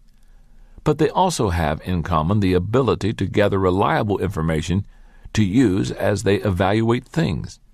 General Douglas MacArthur knew this. He asserted, "Expect only 5% of an intelligence report to be accurate. The trick of a good commander is to isolate the 5%. Number 10. Not having any goals. Don Marquis says, "Ours is a world where people don't know what they want and are willing to go through hell to get it." Many people don't have goals because they haven't allowed themselves to dream. As a result, they don't possess a desire. If that describes you, then you've got to look deep within yourself and try to determine why you're on this planet. Once you've discovered that, you'll know what to shoot for. If you can discover the weakness that weakens you, then you can start doing something about it, and that can change your life. I've seen that happen over and over again in people who desire success. Let me tell you about one of them. One of the people I rely on most at the Enjoy Group is my good friend Dan Ryland. He and I have worked together for 16 years. He is highly organized and he goes after a goal with a vengeance. But when I first met him, let's just say that because he was purpose-driven, he was not the most relational guy in the world. When Dan started working with me, he was an intern. I remember one day at the office, soon after he started working at the church, I was standing in the lobby having a conversation with a group of people, and Dan came in from a parking lot with his carefully arranged briefcase. He walked right through the group of us and didn't say a word. I excused myself from the group, and I followed him. Dan set his briefcase down on his desk, and when he turned around, he was surprised to see that I was standing there. I asked him why he had walked by the group of us without saying a word. He replied that he had lots of work to do. Then I looked him straight in the eye and said, "You just passed your work." Over the next few years, Dan and I worked together on his relationships with people. Today, if you were to meet Dan, you would think that his ability to work with people is a natural strength because he is so good at it. And if I have a tricky assignment that requires someone with exceptional people skills to carry it out, do you know who my first choice is? Dan. And that has become possible because of his willingness to grow and change. He has taken a weakness and turned it into a strength. If you are dedicated to overcoming failure and achieving lasting success, then you need to be willing to do the same. Work on that weakness that weakens you, and there is no telling how far you will go. Step number 13 to failing forward, work on the weakness that weakens you. Chapter 14. The little difference between failure and success makes a big difference. Most unsuccessful people believe that a huge gaping chasm stands between them and success. They suspect deep down that they will never be able to cross that void and get to the other side in achieving their dreams. But I want to let you in on a little secret. There's not much difference between failure and success, and the little difference there is makes a big difference. What creates that difference? Let me share a story with you, and you will be able to guess what the difference maker is. I think everybody in the United States has heard of Macy's department store, thanks to their famous Thanksgiving Day parade and the movie Miracle on 34th Street. But fewer people know about the man who founded the store in 1858. His name was R.H. Macy. The son of a sea captain, Macy was born in Nantucket at a time when whaling was keen. In his early years, he worked several odd jobs, including a 4-year stint on a whaling ship and 6 months as a printer's apprentice. But his ambitions were higher. That's when he decided to try his hand at retail trade. With the money he saved from his time at sea, he opened a small thread and needle store in Boston. His hopes were high and his work ethic was strong, but the business failed within a year. For the next several years, Macy tried various endeavors, but all of them eventually ended in failure. For example, he opened 2 more retail stores in Boston, but failed to make a profit each time. He traveled to California in the gold rush, but failed to strike it rich. He sold supplies to the miners of the gold rush, but when the gold ran out, so did his business. Twice more he opened up dry goods stores in Boston, but twice he struggled to keep up with the competition, and eventually he declared bankruptcy. He worked as a stockbroker, but only achieved minimal success in the difficult economy. He tried real estate, but again had little success. Finally, following a real estate investment disaster, a friend convinced Macy to return to the retail trade. This time he decided to try his luck in Manhattan, and that was to make a tremendous difference. In 1858, R.H. Macy opened a fancy dry goods store. After only 12 months, he was grossing $80,000 a year. By the 1870s, the store averaged over $1 million in sales per year. In 1877, Macy died while on a buying trip in Europe. However, his business lived on, and it continued to bring innovation to retail trade. Today, the company continues to serve customers with 191 Macy's stores. Those stores exist because of one man who simply refused to give up. As you have no doubt guessed, the quality that took Macy through failure after failure after failure was his persistence. That is the little difference that makes a big difference when it comes to failing forward. It separates those who achieve success from those who only dream about it. Nothing worth achieving comes easily. The only way to fail forward and achieve your dreams is to cultivate tenacity and persistence. But to begin cultivating those qualities, you need a strategy. And that's what I want to share with you now, a 4-point plan for approaching achievement that will encourage stamina and resilience in the face of failures. Number 1, find a purpose. More than anything else, what keeps a person going in the midst of adversity is having a sense of purpose. It is the fuel that powers persistence. If you are a purpose-driven person naturally, then you probably already possess an innate sense of direction that helps you to overcome adversity. But if you're not, then you need some help. Use the following simple steps to help you develop a desire. Letter A, get next to people who possess great desire. B, develop discontent with the status quo. C, search for a goal that excites you. Letter D, put your most vital possessions into that goal. And finally, letter E, visualize yourself enjoying the rewards of that goal. Number 2, eliminate excuses. Agriculture scientist George Washington Carver noted, 99% of failures come from people who have the habit of making excuses.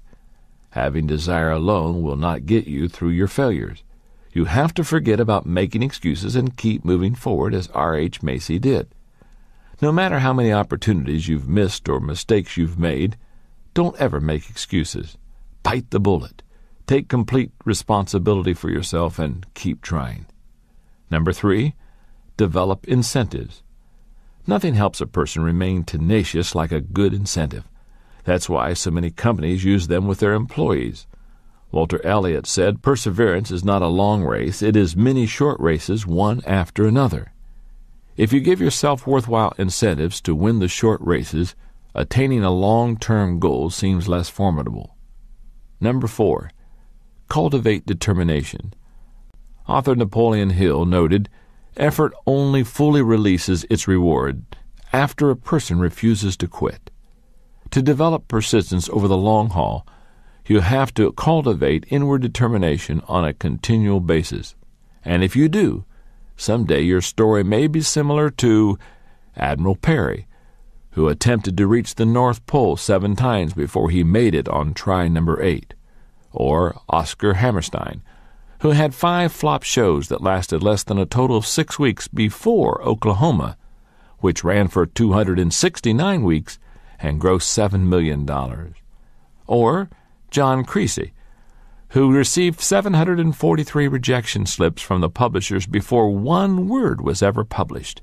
He eventually published 560 books, which have sold over 60 million copies. Or Eddie Arcaro, who lost 250 consecutive races before he won his first. Learn to become a determined individual. Inspire yourself with stories of people who tried, failed, and kept going. And remember, the only difference between a little shot and a big shot is that the big shot kept on shooting. When it comes to persistence, one of the most remarkable people I've ever known is Orville Redenbacher, the popcorn king. Redenbacher was born on a farm in Jackson Township, a few miles south of Brazil, Indiana, in 1907. At age 12, he started growing popcorn in addition to his numerous chores. In time, his additional crop brought in $150 a month, most of which was set aside for his college. In 1924, he graduated from high school, the first person in his family to do so. He received an appointment to West Point, but instead, he went to Purdue. His ambition was to become a county agent. Times were tough, and coming from a farming family meant that he didn't have much money. So Redenbacher worked hard and did lots of odd jobs for the university in the agricultural department, including some experiments with popcorn hybrids. In 1928, he received his degree in agriculture. After graduation, the first job he took was that of a teacher. Then a year later, he changed professions and became a county agent, a job he held until 1940, all the while continuing his experiments with popcorn hybrids. For the next 10 years, Redenbacher managed 12,000 acres of farms for the Princeton Mining Company and continued his experiments. Then in 1950, he and a friend decided to go into business together, and they purchased a seed company.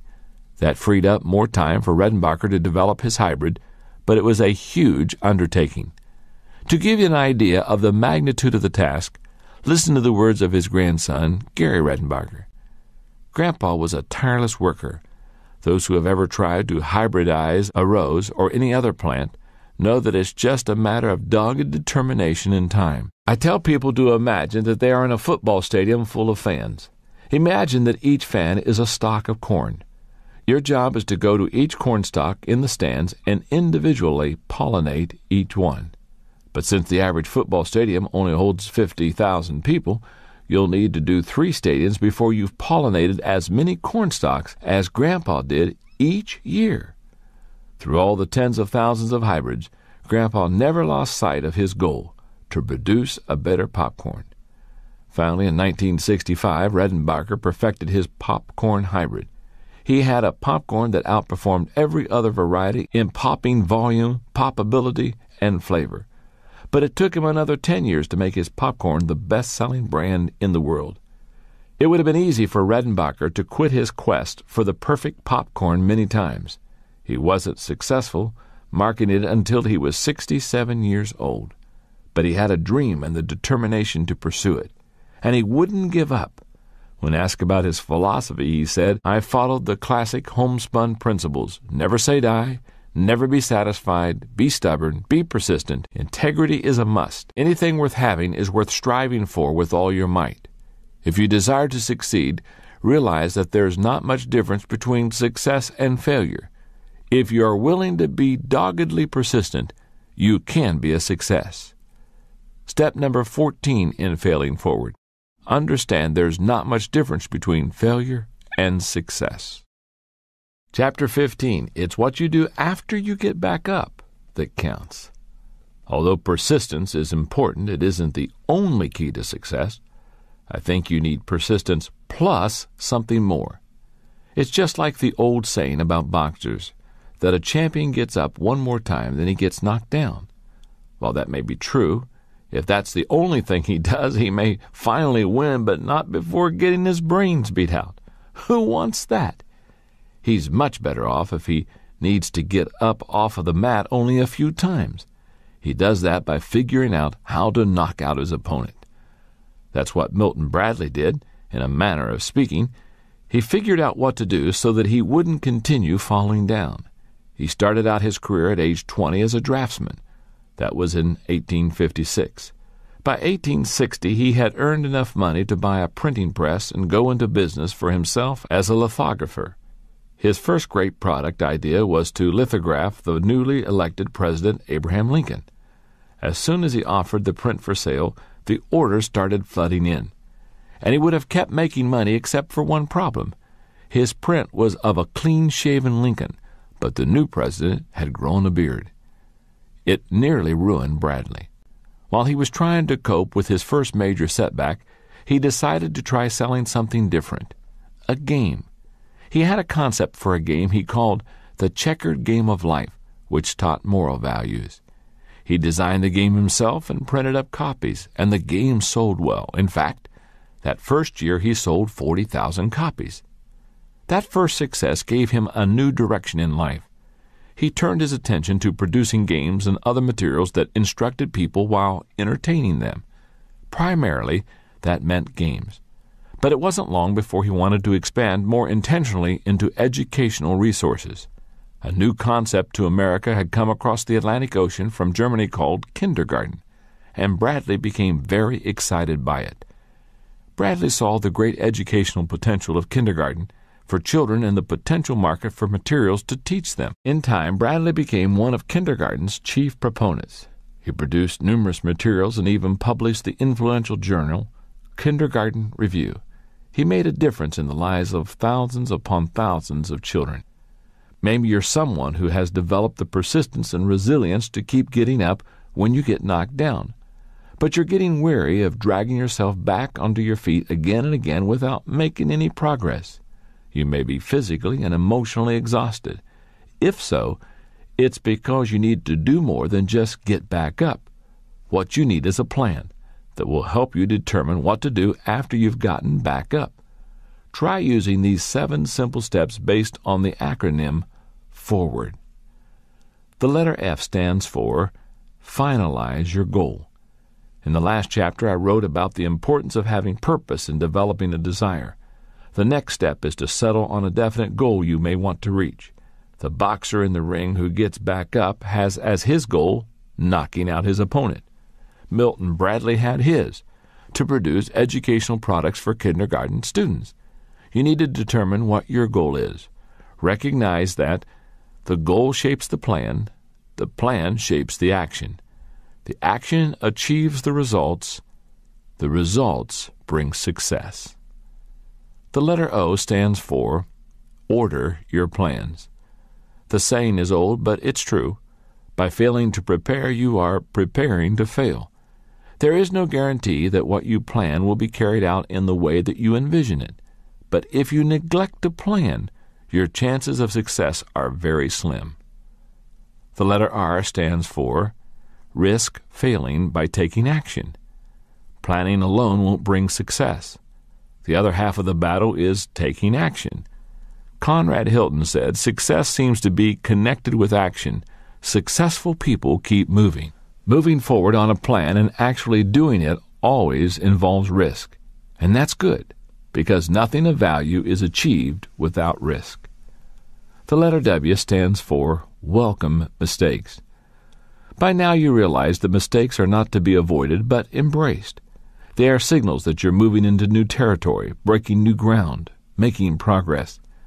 As the old English proverb states, he who makes no mistakes never makes anything. The letter A stands for Advance Based on Your Character. Every time you face mistakes, an attempt to move forward in spite of them is a test of character. That's because there always comes a time when giving up is easier than standing up, when giving in looks more attractive than digging in. And in those moments, character may be the only thing you have to draw on to keep you going. After you've been knocked down, and you've had the will to get back up, the intelligence to plan your comeback, and the courage to take action, know that you will experience a defining moment, and it will define you, as an achiever or as someone who quit.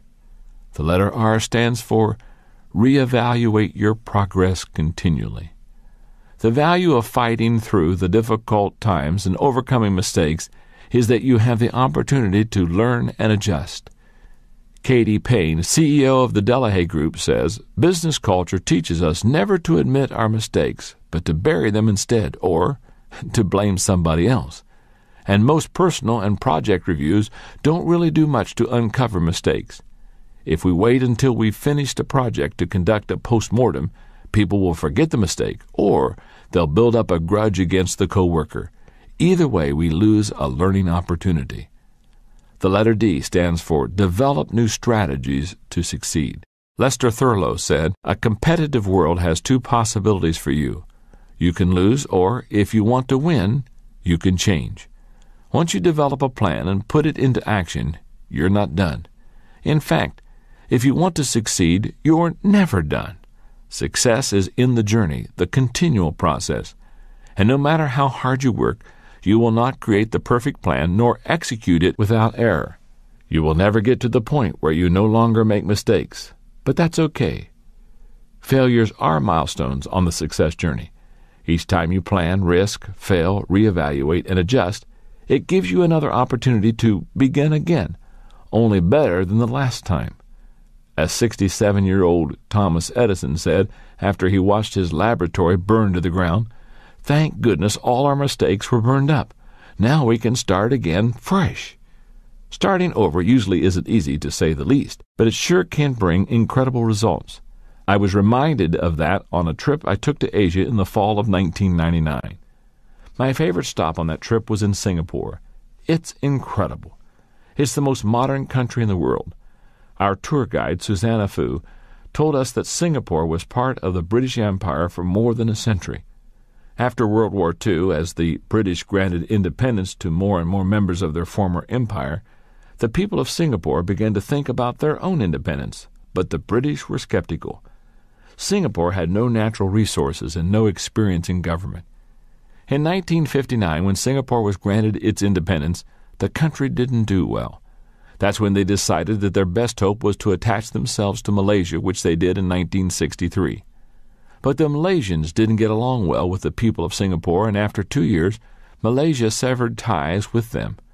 The country's leader, Prime Minister Lee Kuan Yew, felt that the country had been cast adrift, with few prospects and little hope. There was only one thing to do: work themselves out of the horrible situation that they were in. Yew wrestled with the problems until he had a plan. Number 1, bring in industry. His first objective was to bring in industries that would employ many low-skilled workers so that the people would have jobs. 2, create public housing. He wanted the people's quality of living to improve and to inspire them. They would move into better housing, but they would pay for it themselves. Number 3, send people to school. The only way for the country to improve was for the people to improve themselves. He would make education affordable for everyone. Number 4, set up a banking system. The goal was nothing short of making Singapore the financial center of Asia. Number 5, encourage international travel. Singapore would become a business and tourist destination with a world-class airport. Prime Minister Yew's goal was lofty and his plan was ambitious, but the people of Singapore persevered. First, they received hundreds of millions of dollars in loans from the World Bank and the countries of England and Japan. Next, they started bringing in experts from around the world to help them, carefully selecting representatives from countries who led their fields. From Japan and Germany, technical advisors to set up factories. From Sweden and Holland, experts on banking and financing. From Israel, Army advisors. From New Zealand and Australia, Air Force and naval advisors. Then they brought in 1,200 companies from the United States and Japan, including General Electric, IBM, Hewlett-Packard, Philips, Sony, Mitsubishi, Caterpillar, Texas Instruments, Mobil Oil, and others. As our guide Susanna Fu told us the story, she fought back the tears. She had been one of the struggling, uneducated people that the country had helped to make a better life. As a teenager in the 1960s, she had dropped out of high school. But as the country got on track, so did she. She went back to night school and improved herself. Today, now in her 50s, she understands the incredible distance she and her country have traveled. She has seen Singapore City go from a land of swamp and scrub to a great international city. And she has seen the people go from ignorant and helpless to a rugged, disciplined group of achievers. I'm not sure when I will get back to Singapore, but as I left, I realized that I would not forget Susanna Fu or her beautiful city. In all the countries and cities I've ever been, no place better exemplified what it means to fail forward. Step number 15 in failing forward: get up, get over it, and get going. Chapter 16. Now you're ready to fail forward. Well, now you know what it takes to fail forward. I believe wholeheartedly in what I've shared with you. Let's review all 15 steps to failing forward. Number 1, realize there's one major difference between average people and achieving people. Number 2, learn a new definition of failure. Number 3, remove the you from failure.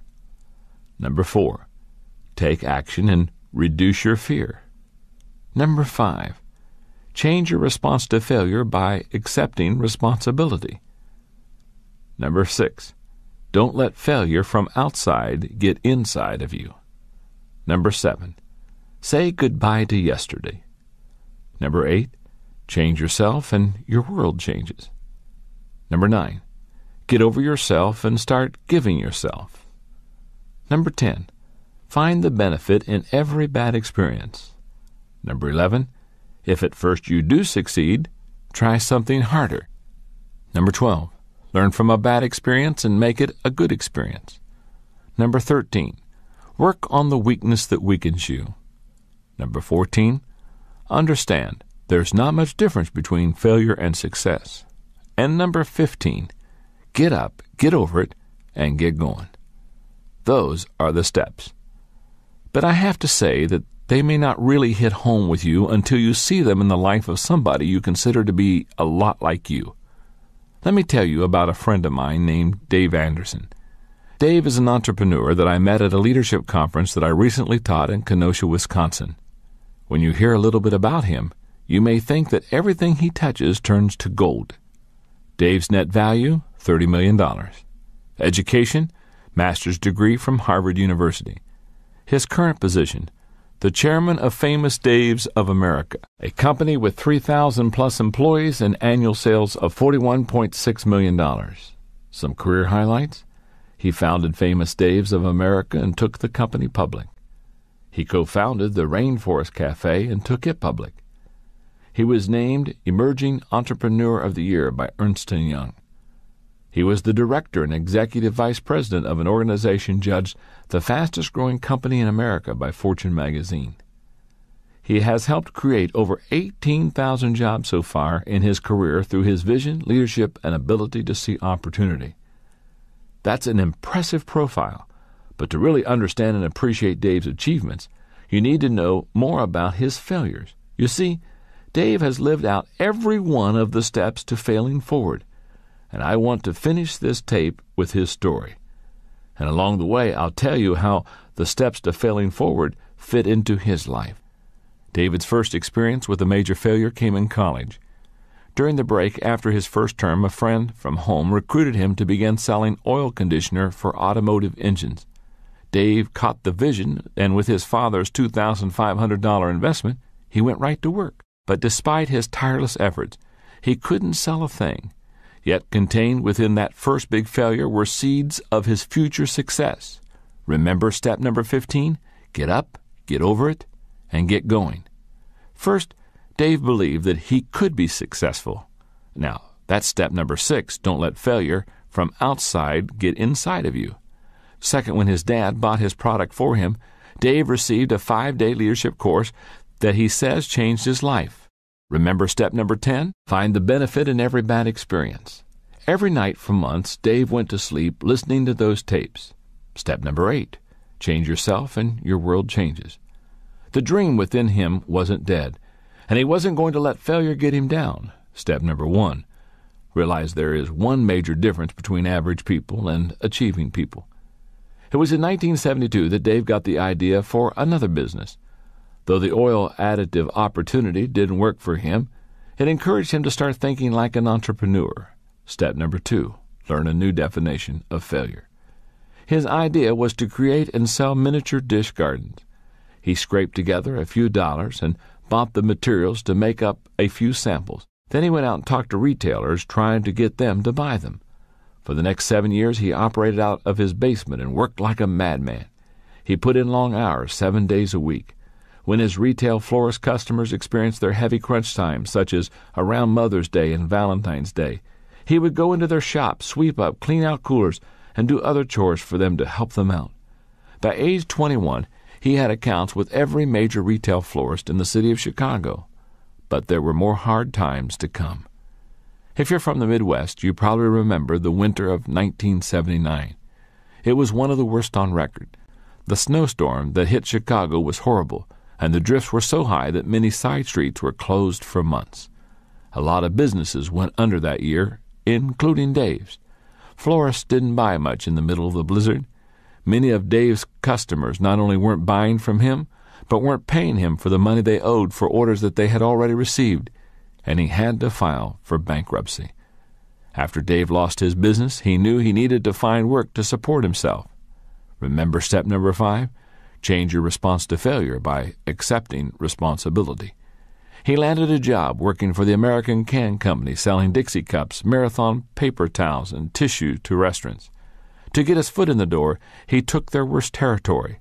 Step number 4, take action and reduce your fear. He put to work the same principles and tenacity that he had in the wholesale floral industry. Step number 14, understand there's not much difference between failure and success. He made a lot of mistakes, experienced much rejection, and lost many sales. But he worked like crazy and kept learning. Step number 13, work on the weakness that weakens you. In 6 months, he took a territory that had been in last place and made it number 1 in the company. He regained momentum. Step number 7, say goodbye to yesterday. He also discovered that his past failure didn't brand him for life. Step number 3, remove the you from failure. Dave Anderson is a Native American. In 1982, Dave's tribe came calling. Their organization was losing money, and recognizing his business prowess, they asked him to be their CEO. Step number 11, if at first you do succeed, try something harder. He led the tribe's concerns for 3 years. During that time, gross revenue increased from $3.9 million to over $8 million. He also was honored by various state and local government and business organizations, and asked to sit on numerous councils for areas such as tourism and minority business development. In time, Dave was helping so many people that he was granted a Bush Leadership Fellowship for a lifetime of outstanding achievement by the Bush Foundation in St. Paul, Minnesota. Although Dave had achieved success in a variety of businesses over a relatively short period of time, he had not yet done anything related to his true passion, food. In 1994, Dave helped co-found a highly successful restaurant company called the Rainforest Cafe, and it made him wealthy. Step number 11, if at first you do succeed, try something harder. He used some of the money he made to purchase a small resort in Hayward, Wisconsin. There, Dave built the kind of restaurant he'd always dreamed of having, one that made great barbecue. It was called Famous Dave's. Soon he opened a second Famous Dave's, then other restaurants. At this point, if you didn't know better, you'd think Dave was set. But Dave was on the verge of facing the lowest point of his life and his greatest obstacle, himself. In 1995, a group of friends and family came to him in what's commonly called an intervention. In other words, they confronted him about his drinking. When the people who loved him called him on the carpet, he was secretly pleased because he knew he needed to change. So he went into treatment for alcoholism. He's been sober ever since. Dave knew he needed to change, and in the years since he turned his life around, he has seen lots of change in himself. Now continual learning and growth are the hallmarks of his life. Step number 12, learn from a bad experience and make it a good experience. As I share this with you, Dave owns 24 restaurants in 5 states, and the business is still growing. But as incredible as Dave's achievement has been, what's even more remarkable is his realization that his success does not exist for himself alone, but so that he can help others. Step number 9, get over yourself and start giving yourself. He's doing that through an endowment fund for disadvantaged minority children, which he founded. Dave Anderson has made more mistakes, suffered more adversity, overcome more problems, and experienced more failures than most people you will ever meet. But he's also achieved more too. And as my friend Zig Ziglar says, Dave Anderson is just getting started. The next time you look at successful people and find yourself envying what they have achieved, recognize that they have probably gone through a lot of negative experiences that you cannot see on the surface.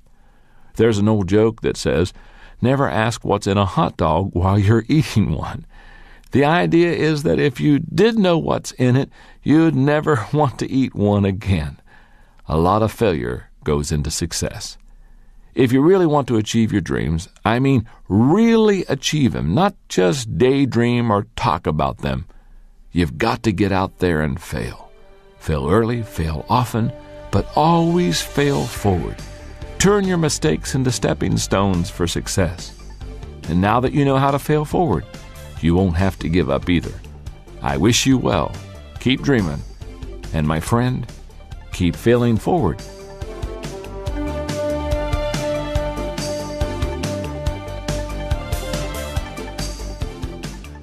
That concludes Failing Forward, Turning Mistakes into Stepping Stones for Success by John C. Maxwell. Look for the complete book and other books and audiobooks by John C. Maxwell, including The 21 Irrefutable Laws of Leadership and Developing the Leader Within You, in quality bookstores everywhere. This has been a presentation of Nelson Audio.